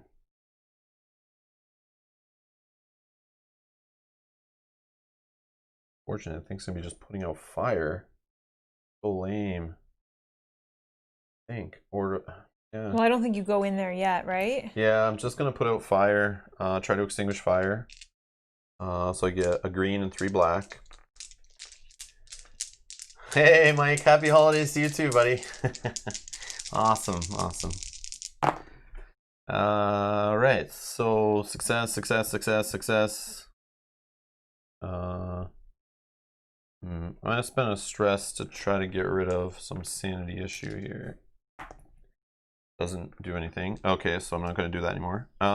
So 4 successes, more than enough. We get rid of some fire. I'm gonna put these here so I can grab them. Mm-hmm. And 2 sanity. Boom, boom.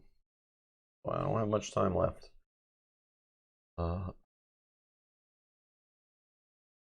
Okay. Mythos. Each cultist moves 1 space towards you. If you're in a relay space, lose 1 sanity. I'm not in a relay space. Better. So each cultist moves 1 space. So let's start with the ones that are closest.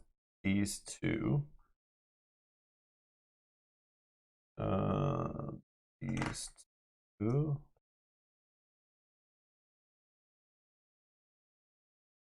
Could we say it went into the bigger space?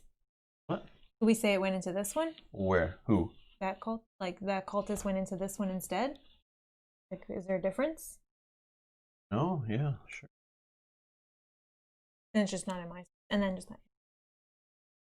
Okay, then we summon cultists. 1 on the yellow, 1 on the red. Holy cultists. Yep. I'm no longer safe, so I'm going to get attacked 3 times here. 1 cultist. Nothing. Another cultist. 1 hit. Another cultist.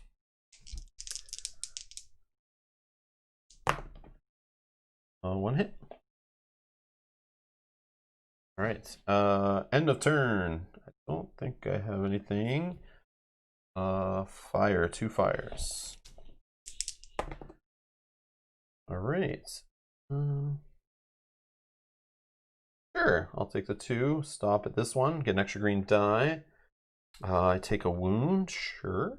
Do I take the wound though? No, I'll take a stress actually, and maybe see if we can. I'll do the reroll first. Yeah, that's better. Okay, so no wound, but definitely the stress hits up here. I'm not at full, so I take a stress. Oh, I could have just kept going though. Then I might not have taken the stress. Yeah, let's do that. Let's do that for fun. So you would. So yeah. I'm going to just spend. I'll leave 1 as this. And I'll just re-roll this twice. Sure. Take a wound. Definitely hit the stress here. I go down to full. Then level up. Brawling. When you attack figures in your space, deal the full wounds to each target. I'm just gonna go like a kamikaze and just hopefully, like, even if I die, just go nuts and kill a bunch of guys on my way to Cthulhu if I can get through all the fire. Okay, that was the fire. End of turn for this guy. Nothing here, but he does the relay token. Yep. Which we can say is here. Okay. That's my turn. Go ahead. Okay. I will attack. I do only have 2 damage I can take, and I'm dead. Oh yeah, but I have this free death. Yes, free death, unkillable. Oh yeah, one free life right now, so I should be able to make it there, even if I get hit a bunch. Okay, I'm gonna attack Cthulhu. All right. 2 hits. 2 hits. That's all he needs. Okay, so right? Let's. He's at 9, 10. Yeah, that's exactly what you Yeah. need. So the So overkill doesn't spill over to the next stage. Okay. So let's do 2. The 1 star will heal 1 stress, and the tentacle will come up. Okay, and then these are removed. Take a shot of sake and go for it. Okay. Banzai! And then, so now it says, when revealed, move Cthulhu to the blue spawn gate. Each investigator in a relay space takes 1 wound and loses 1 sanity. That's you. me. Not me, though. I'm not in a relay space. 1 Mine in the wound basement. and 1 sanity, which then puts me to this. If there are no tokens on this card, take 1 wound. Otherwise, remove all tokens from this card and heal 1. So I heal 2. 1 for each. Okay. Heal stress, right? Heal stress, yeah. Okay. And then, okay. And then at the end of each turn, each investigator lose 1 sanity. So just in general? Just in general, yeah. So I don't. Fun. I can cover so up the when revealed. The clock is ticking. And we're gonna keep them like this. I have 1, 2, 3, 4, 5 turns without any extra 1, sanity 2, happening. 3, 4. Same. Yep. So we gotta kill him quick. Okay, but now where is he? What stage is he on now? 3. Oh, sorry. I guess I should have.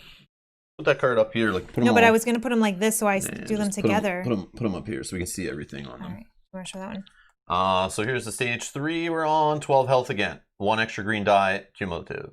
Boom. Okay, and then I have to level up for hitting this. So you have to get 24 damage on him. Almost to red. When you yes, run, exactly, you may sneak Kenzie. 3 times. Almost to red. Could sneak through. Where is he? He's here. Yep. Ran away, unfortunately. 2, 3, I don't know why that big guy's running away from us, but of course he is. I could level up to when you run, you may sneak 3 times.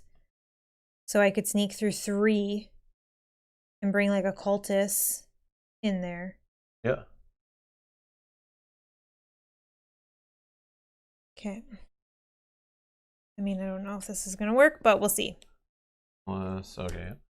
Okay. You need to heal, says John, which you can do before you even move. Which I can. I 'Cause also you're in a have safe medicine, space. which I can discard to... Only on your turn, and you Yeah. can't use it to interrupt an action or a die roll or Yeah. anything. Okay, so then that was only action 1. So action 2, I will heal, yes. Rest.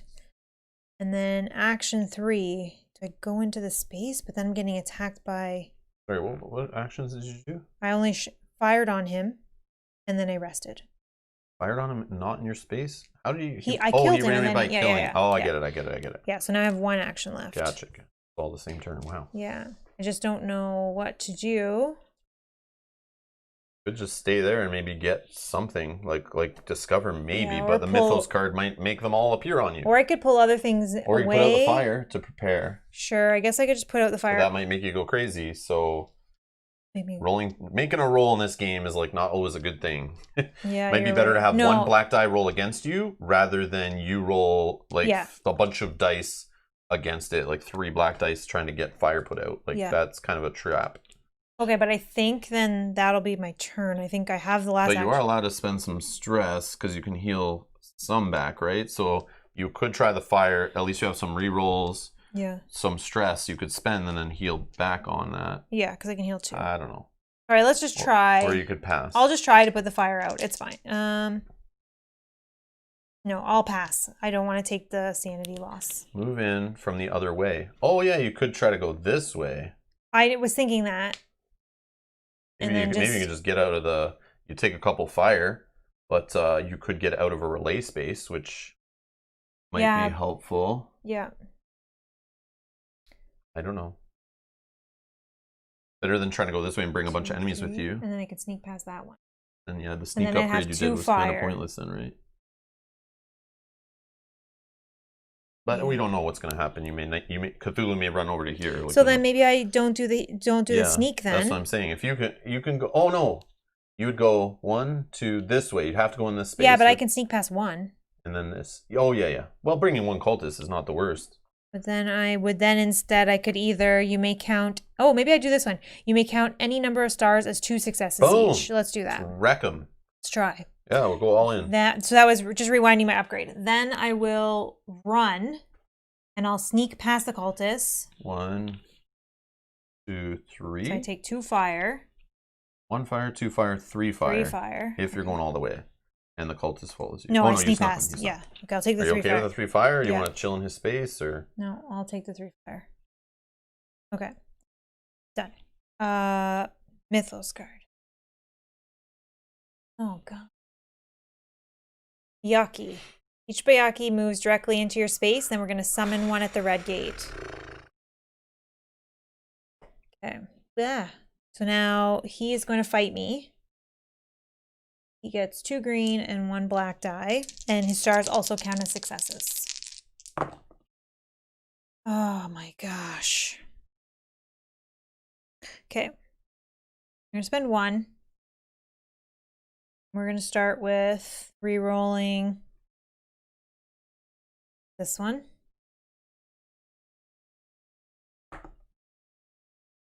Okay. Still. Okay. I'm going to use my free reroll now for being attacked on this one. Okay. Nice. 2.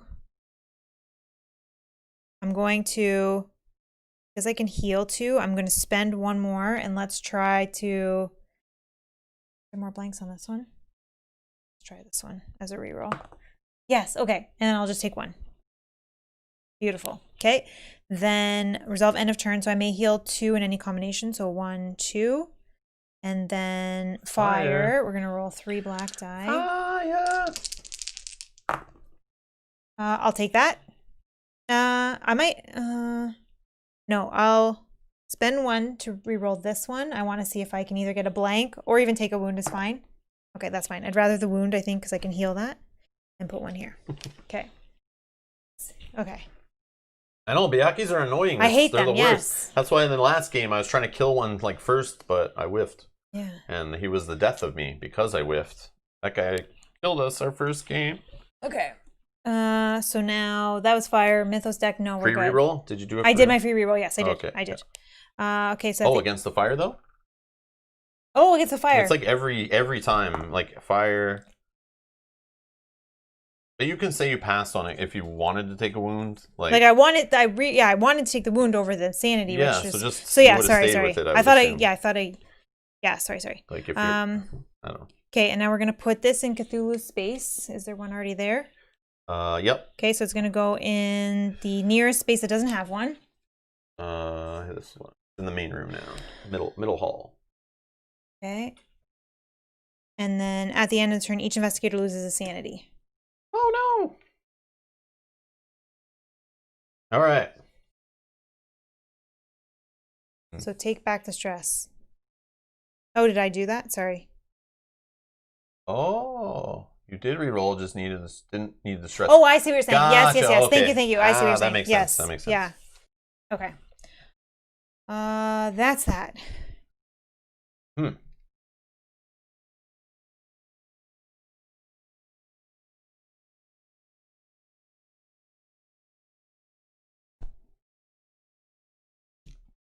Okay, I'm gonna move. Mm-hmm. Come with me, boys. This will be fun. And then I'm gonna move into here.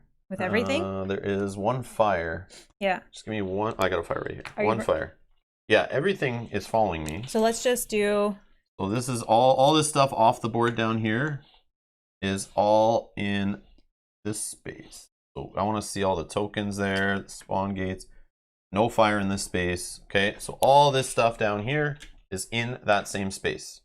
Okay. Okay, so now I gain a green when attacking a target in my space. I have 2 free rerolls when attacking a target in your space. I can target any number in my space. And when you attack figures in your space, deal the full wounds to each target. I also get 2 green dice from my sanity track. And I may count any number of stars as successes. Sounds good. So 2 free rerolls I have on this before spending stress. Please don't let me spend stress accidentally like you. No, I'm just kidding. All right. Sorry. Because it's a little, I'm not, yeah, never mind. I need War of the Ring tokens for too many minis in a place. Yeah, no Yeah. kidding. I know when I saw the small spaces in this game, I was like, really? They're that small? Like, Zombicide's already bad, but at least the spaces are a little bigger in that, I feel. But this, like, this mini alone is like, takes up a full space. So it's like, I know they're trying to make it feel crazy, but. Okay, so right now I'm at 3 successes. Number I was looking for was like a 4 would have been minimum. You have 2 free rerolls Yeah, still, so we're gonna start with some reroll action. Let's do one on this. Let's do another one on this. Okay. Let's drop some stress. Okay. We're at 1, 2, 3, 4, 5. What have I done? Just moved and then attack. So I still have an action after this? Yes.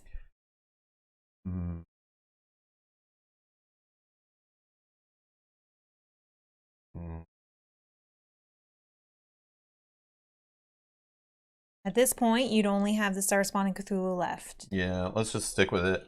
And 1 sanity. So yeah, all the cultists, you're out. And We then can 5 put damage Cthulhu. on both. Yeah. So Star Spawn and Cthulhu both have 5 damage. And then did I move my sanity? There's only 1 Star Spawn, so I'm gonna actually just use this as well. Crap, did I move my sanity? I don't remember. Oh, sorry. I reached know. for You it. said it. I know, but then I don't know if I did it. Let me just double check. Yeah. I know you have to do it after the success. No, I didn't. You moved it, Jim says. Did? Okay.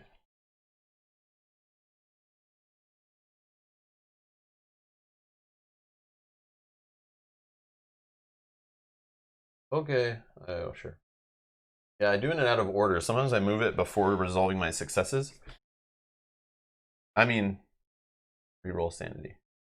I could. Okay, sure. Yeah. Okay, one all more right. Success. One so more success. Almost good. Yeah, everybody's at 'cause 6. I need to avoid sanity because this guy's adding sanity. You're right. Yeah. Okay. I just worried about spending so much stress when I'm gonna have to worry about it for fire for their attacks. But maybe we won't have the Star Spawn attacking. All right, so I'm gonna attack for this last one. Yeah, Star Spawn only needs 1 more, and he's dead. Yeah, so I'm gonna attack again. 2 green, another green. All right. There you go. 1, 2, 3, 4, 5. 5. Is that enough? He needs one more. Yep. 2 rerolls. Let's start with this die. There you go. Boom. So they're both dead. Yeah. Okay. See ya. So what happens to Cthulhu though? Okay, so let's put that over there for a minute. When revealed, move Cthulhu to the starting space. Chicken, you big fat chicken. Each investigator must discard all item and companion cards. Oh no! They What am I may gonna take do? they may take 1 wound for keep, each yeah. to keep. They wish to keep. Okay. So you can just keep and then pop medicine eventually. Yeah, anyway. I'll keep both, so I'll spend 2, because then I'll just pop medicine on my turn. Unless you, what else has to happen here? Nothing. Oh, he'll just Sanity and what else? You need, what's this relay stuff? Oh, I haven't read that. If you need to put more relay They tokens. may take 1 wound for each you wish to keep. If you need to place a relay token on the board but cannot, each investigator loses 2 sanity. We have Oh only man. 1 left. Okay, so we have to rush. Well, luckily I'm actually not far from him. Can I go back in? I can't even go back into that space, can I? Oh, I can. Yeah, you can. It's just not. Let me line up the arrows again. Okay. There we go. It's just he came in and he made the room shift, but you can still squeak through the door. Okay. Nice rolling at the crunch time. Yeah. Move once. Like this? Oh, yeah, because I re-rolled. Oh, yeah, because you re-rolled. Yes. Thank you. Yeah, you're right. That's going to be important. But I'm going to move it again in a second anyway. Yeah, we only have like a few more turns here. Damn Cthulhu. Because he is going to put this out. Yeah. So, yeah. John, why didn't you warn us we're going to be losing sanity so crazily against Cthulhu later in the game? I wish you would have told us. Just kidding. What's that? It's going to hurt us. Yeah, why do you have all that did fire? this. I just didn't get rid of it. All right.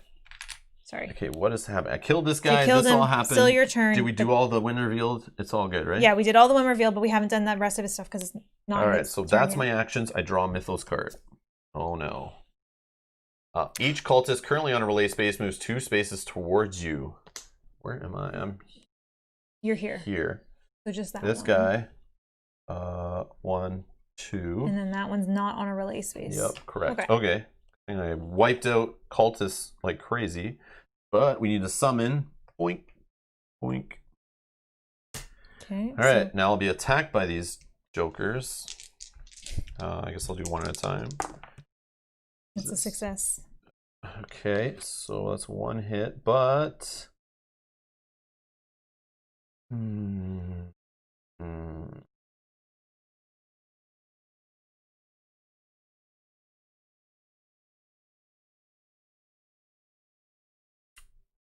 Oh, yeah, I'll take the hit. All right, next one will attack. I'll stress roll 1. Stress roll another. Nope. Boom, I die. All right, 1 free death. Oh, yeah, if you would die from wounds instead, return to life with full health. Forgot about that. Okay. I was panicking for a second. I should have probably not wasted the stress on rerolling in that case, but... all right, now, end of turn. So, fire.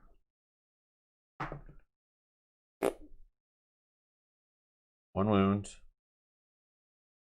Okay. We'll just try to race it. It's fine. I know. Well, yeah. Okay. Okay. So let's take Now what happens on his all end of turn? these. So end of turn. Each investigator loses 1 sanity. Well, first, actually, we check this. Oh, sorry. This first. Yeah. Sorry. So we have He's to going move to that token advance first, and then do all the usual. which is this one. So put a relay token on your space. If you can't, it goes in the next closest. I feel like it's 1, 2, or 1, 2. Yeah, it has to be here. Can we?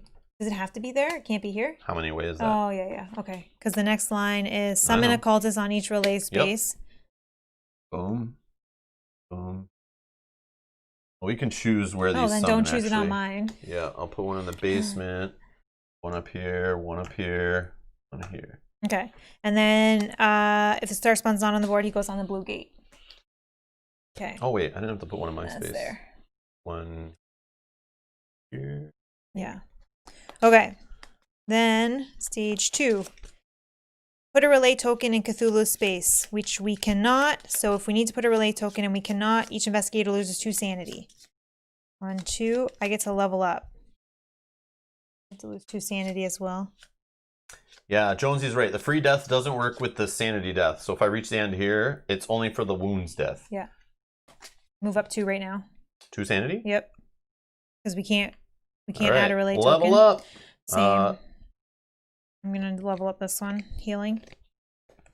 So I go down to full stress from this Yeah. card. I get to heal 1. And yeah, I'll just do the additional free death.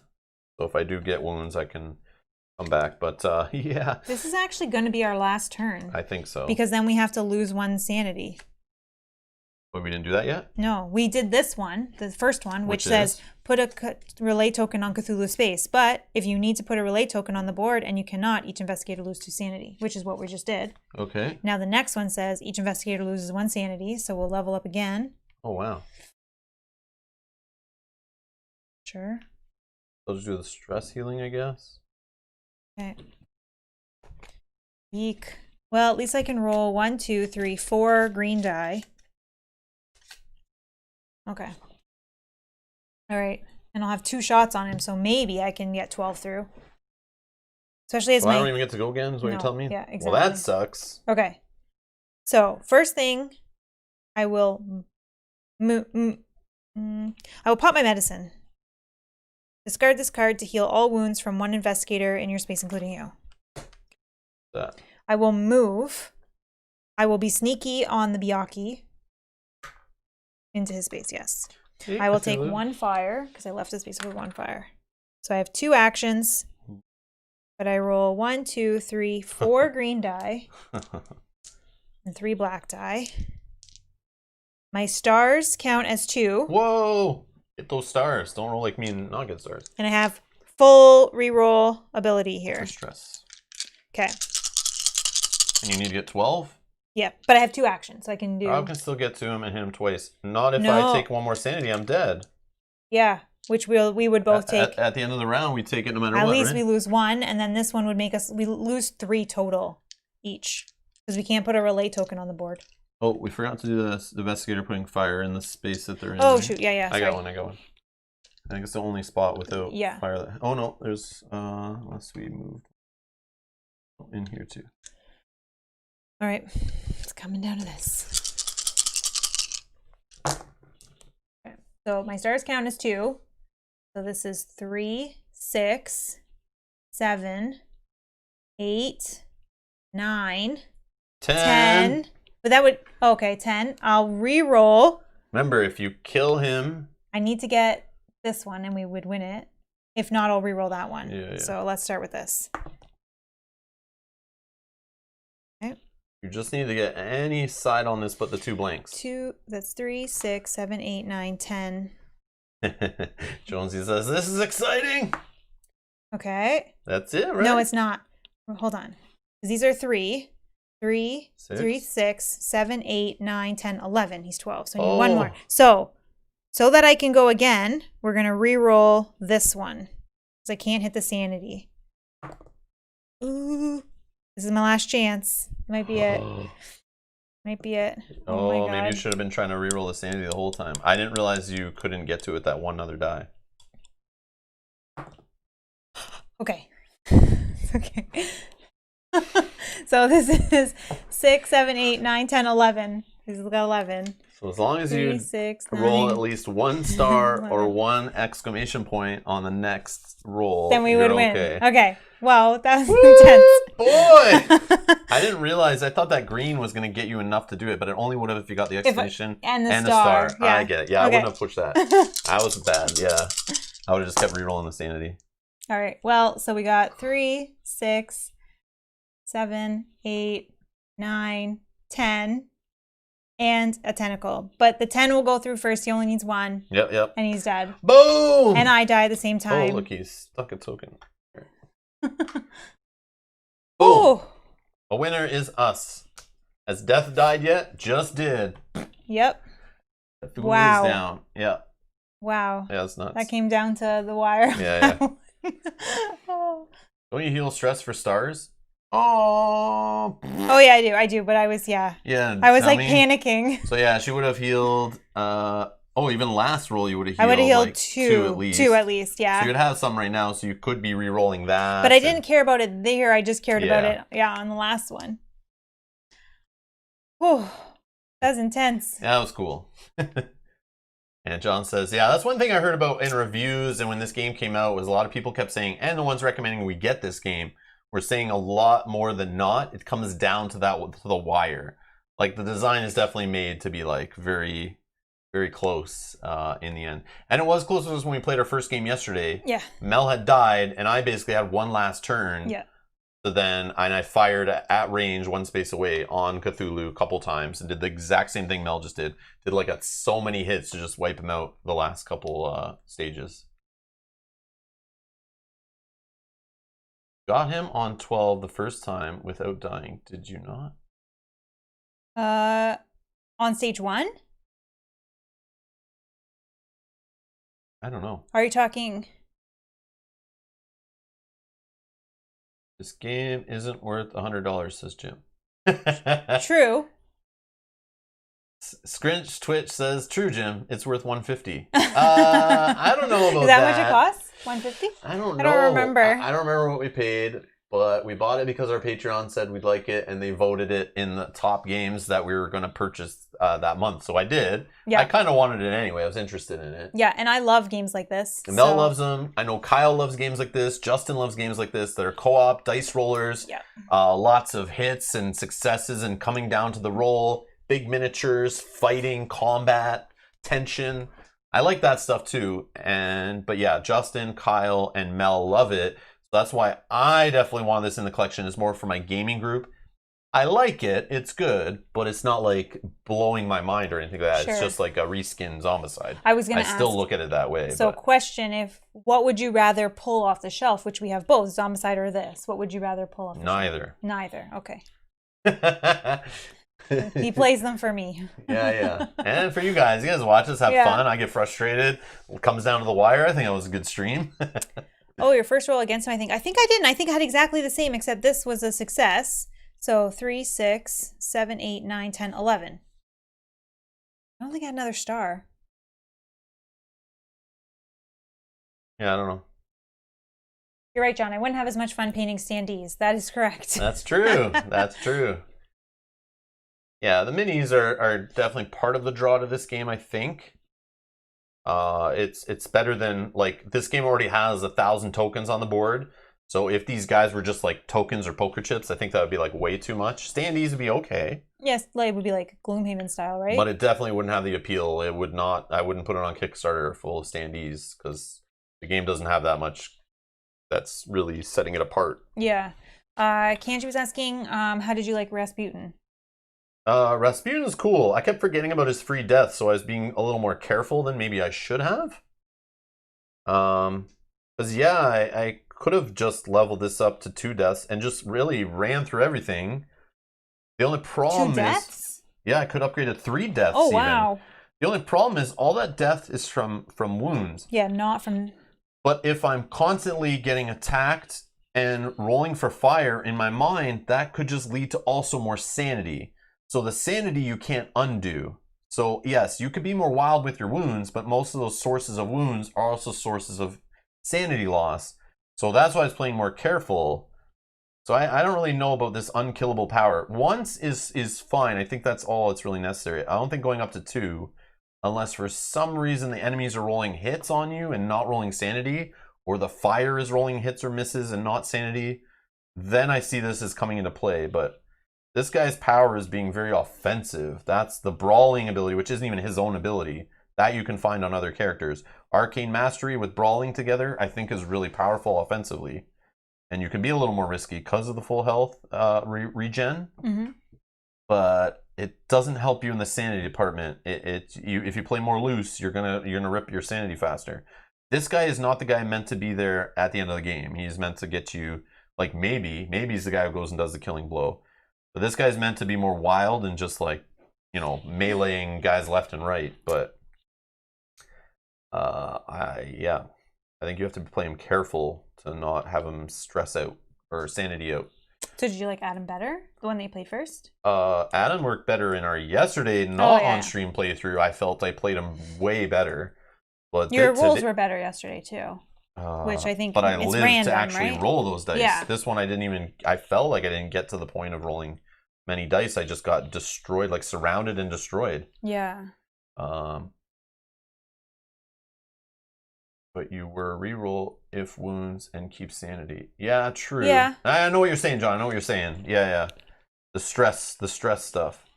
And he does have an ability when you return to life, you can also heal all your stress.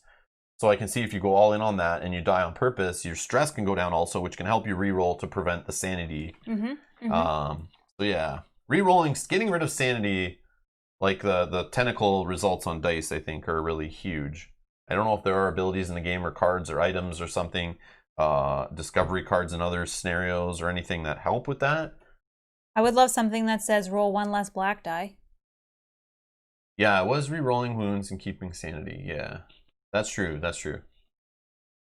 Endark says, is it just Mansions of Madness, Cthulhu, and Arkham Horror in those types of games that we have? Yeah, we have Mansions of Madness. We have this one now. Is it just Mansions of Madness, Cthulhu, and Arkham Horror in those types of games? And then that you have. It's like in another. Oh, that you have. We don't have Arkham Horror. We just have Arkham Horror like Final Hour that came out last year. We grabbed it at Gen Con. It was there early. It looked interesting, a little co-op game. But it's very much like on the level of Horrified and like Pandemic. The theme on it is like it's just kind of painted on. But if you like games with Cthulhu art on them and the characters from the other FFG games, it's got all that and all the bosses and everything. And it's a nice light little co-op that's kind of like putting out fires like Horrified or Pandemic. Arkham Horror, isn't that what the LCG? Arkham Horror LCG we have, but we've never even opened it. We haven't played it at all. But we've never played Arkham Horror first, second, or third edition. We've never played Eldritch Horror. I know, Mike. We were supposed to. Eldritch Horror is the one I would grab over any of the Arkham Horrors. But it's the same universe, right? Yeah, it's the same. It's like a global board. It's the only thing. There was something in that game that bugged me. It was like the dice. There's just lots of like too much luck on the dice and maybe not enough mitigation. I feel was in that game based on like what I was reading, but that might not be. I might be thinking of the wrong game. But there was something in that game where it's just like it felt very the Mansions of Madness, like rolling blanks on dice. That gives me nightmares. I feel like that's an Eldritch Horror also. Or does it have the damage with the random card flip stuff like from X-Wing also? That might be the thing that I'm thinking. Maybe it has that also like Mansions of Madness. Mike's got it. And a bunch of the expansions if you want to check it out. Oh, interesting. And yes, it is. Oh, okay. And Kate's saying, play Arkham LCG, come join the dark side. We will, Kate. We will. We'll play it on stream soon. We will. May or may not be wrapped up under the Christmas tree. Yes. Yeah, we'll be playing Arkham Horror LCG on the channel for sure. Yeah. But yes. All right. Whew. But yeah, that's Zombicide Lovecraft Edition. I mean, Cthulhu Death May Die. Which we will play more of on the channel. Like I said, in the retail box, it comes with 6 episodes, all from season 1, and we have another Elder one. So we may rotate the Elder ones and then just play through the episodes, like episode 2, 3, and whatever in succession, and play them through on the channel that way. And so yeah, we'll do more streams of this. So if you're interested, subscribe, hit the notification bell, hit the like button on the stream if you want to see more Cthulhu Death May Die. Or help others find it on the big YouTubes. But yeah, we'll try some Arkham Horror LCG coming up to the channel. Mansions of Madness, we still have more scenarios to play in that. We'll be playing that in the future on the channel at some point. Especially around like September, October-ish time, usually we'll be cracking into more of these type of games. If you're interested in that stuff, playing them live. But yeah, Arkham Horror LCG, I think... We'll show up soon, I hope. I don't know. We're going to play it off camera. We'll do it after Christmas. We'll play it, try it, figure it out. And then, yeah, we'll stream it, play it, give you our thoughts on it, whatever. I'm sure we'll love it. But, yeah, we're going to the dark side. We're jumping in. Whether we buy thousands of dollars worth of expansions after that, we'll see. But we can go in slowly, too, if the stuff is in print. I don't know, but yeah. Yeah, Jonesy, I felt the same. Dying early, I was okay. Playing again, like I wasn't like we'd only been streaming for an hour and a half. We don't usually stream for that short of time on the channel. This is like a weeknight. Yeah. And we're just playing a shorter, smaller game. But that's why we're playing this on a weekend. We didn't know how long it was truly going to take, so we had time to keep going. Jim is asking, did you get Roombound put back together? No, I started reading the rules though, Jim. Last night, actually, I was reading the rules of it. I just pulled the rule books out. I left everything the way it is because I don't know how to sort it yet, what goes where. Even some of the baggies that you had the character models in, they were open and the tokens were out. So I don't know what goes in what baggie and everything. So I'm going to spread it. Once I've read the rules, I fully understand the game and all the components and what they should be used for. I'll then spread it all out and sort it, and we'll get into it. But yes, I do appreciate it again. Thank you so much. The surprise game I have wrapped. And Rob Mel wouldn't let me see it. Nope. She waited till I was in the shower, then did a sneaky, like, wrapped it up and everything. Yep. So I don't know what that other game is. Nope. He'll open it on our Q&A. I'm assuming it's a box full of coal and socks is what I assume it's going to be. No, I opened it. It's a game inside. It's a game inside? Oh, you checked? Okay. All right. It's real? Yeah. All right. I was looking. It's not Monopoly components hidden in a real game box, right? No. It is not. It is not. Oh, Jim, they definitely, in shipping, they shook the crap out of that box. Like I was saying, they like field gold kicked it probably. I didn't see damage on the outside of the box. It looked good. No. But they definitely like spun it through the air to each other like, here, catch. And just like, Like that box was definitely rolled multiple times, guaranteed. Maybe the plane was doing like barrel rolls. I feel like the FedEx plane was doing barrel rolls across the border. That's what I feel happened to it. Yeah, it's definitely not a kid's game. Definitely not. I did look at it. Yes, yes. Yeah, you don't own kids games anymore because you sent me your only kids game. It's now out of your collection, so now you can say I don't own any kids games. Well, he'll open it on our Q&A, our live Q&A. Yeah, so. I'll open it on stream, Jim, and we'll discuss. I'll look it up and we'll figure out. If I don't know what game it is, we'll learn about it and we'll talk about it then, I guess. Yeah, and one more thing is on its way from someone, and if we can get that in time as well, I'll wrap that as well. Yay! For you. Awesome. And we're not saying this for anyone to send us No, stuff. no, no, you don't no, have to do that, no, no, Jim. no. You're awesome for doing it, but we're not. Yeah, it's like, yeah, we'll talk about it then on the live stream. But anyways, that's it for Cthulhu Death May Die. This first stream today. I'm back tomorrow, continuing Seventh Continent, our journey to and hopefully through the Forbidden Sanctuary. We'll see if we get there. So we're continuing that tomorrow. I've also scheduled Tuesday's stream to continue that playthrough if we survive tomorrow's stream and keep going and need more time. So you can set reminders. You can see upcoming live streams at youtube.com/Rob's Gaming Table, where I'll schedule some more stuff. And around the holidays, we're going to take, I think we'll do our Q&A this week too. Mm-hmm. And then we're going to take a couple days off for Christmas. But then we should have Mel's painting stream show up somewhere between Christmas and New Year's, I think. Yep. We'll be back playing some other games. I'm not sure what those are yet. I'm going to wait till I see what Jim's surprise game is. But yeah, there's some games we have to play. There's games like Sword and Sorcery I want to continue with while the rules are still kind of fresh in our head. We're supposed to play this War of Mine, or not this War of Mine. War of the Ring? War of the Ring. Oh, yeah. But we got to sit down and learn that and learn the expansions, replay that, flip sides and all that. That'll be some effort. I don't know if we hold that till like sometime in January. We'll see. I don't know if that'll get played by New Year's. I doubt it. But yeah. I feel like I want to play games like this more that after playing Seventh Continent. Yeah, just some lighter. Not lighter, but like, yeah. I'm okay if we bring this back to the channel too before the end of the year. We may play another one of Cthulhu Death May Die. But yeah, I don't know. We'll see what we can learn and figure out. Yeah, we just got to see what we can fit in. And while Mel has some days off, but she's on call for some days, so we got to see if we're playing some solo or some co-op, what we can fit in. So we're going to figure that out over the holidays. What we're going to play, but there should be some streams between Christmas and New Year's also. We're just going to figure out what those are. And then in January, early January, I'll be back doing some solo stuff. And we'll have Mel joining us evenings and weekends when she can. And then late January, we'll have Kyle join us again. And Justin hopefully can show up again. And Nick and Ashley can join us again once the, waiting period after Christmas and New Year's pass. Well, we're on lockdown until at least... Oh, that's right. We're on lockdown until the end of January at least. What day is tomorrow? 21st. So at least till January 21st, we're on lockdown. So yeah, at least till January 21st, we're not supposed to be having people from other households in our household or that kind of thing. So yeah, actually we can't have them for that reason too. Yeah. So thank you. Yeah, that works with what I was playing. So yeah, Mike, yeah, so 21st, right? Yeah. Where they'll assess whether the lockdown will be changed. Yeah. So that's when we'll be playing our Lord of the Rings Haunting of Dale. Won't start till sometime after January 21st. Yeah, likely closer to February at this point. So that means we have till January 21st where we can play co-op and solo games with just Mel and I. Andre says, I thought you beat Sword and Sorcery. We played through one of the expansions. No, that was only side quests. That was side quests. We've only played the main story halfway through Act 1. We've now completed Act 1. But there is a whole Act 2 main story of another 6 or 7 quests. And another, 4 or so many side quests in Act 2. So we've really only completed half of the content available for Sword and Sorcery, the first wave. And then there's another whole second wave of content coming later that doubles the amount of Sword and Sorcery stuff that's out there coming soon, I think.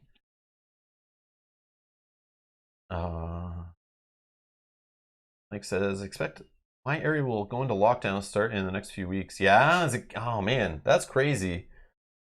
Like more rural places going to lockdown. That's when you know things are in trouble. Oh, is he rural? Yeah, I'll tell you after. Okay. Yeah, well, it's just getting worse and worse here. But yeah. Sorcery is good. Yeah, so we'll see. Fun. We'll see. Yeah, there's so much to do, so little time. Yeah, so we'll figure out what we're going to play. Maybe we'll put some polls over on Patreon so our supporters can pick between what games we play. We do that sometimes when we can't decide. So watch for some polls. But anyways, thanks a lot for watching, and we'll see you in the next one. Bye-bye. Bye.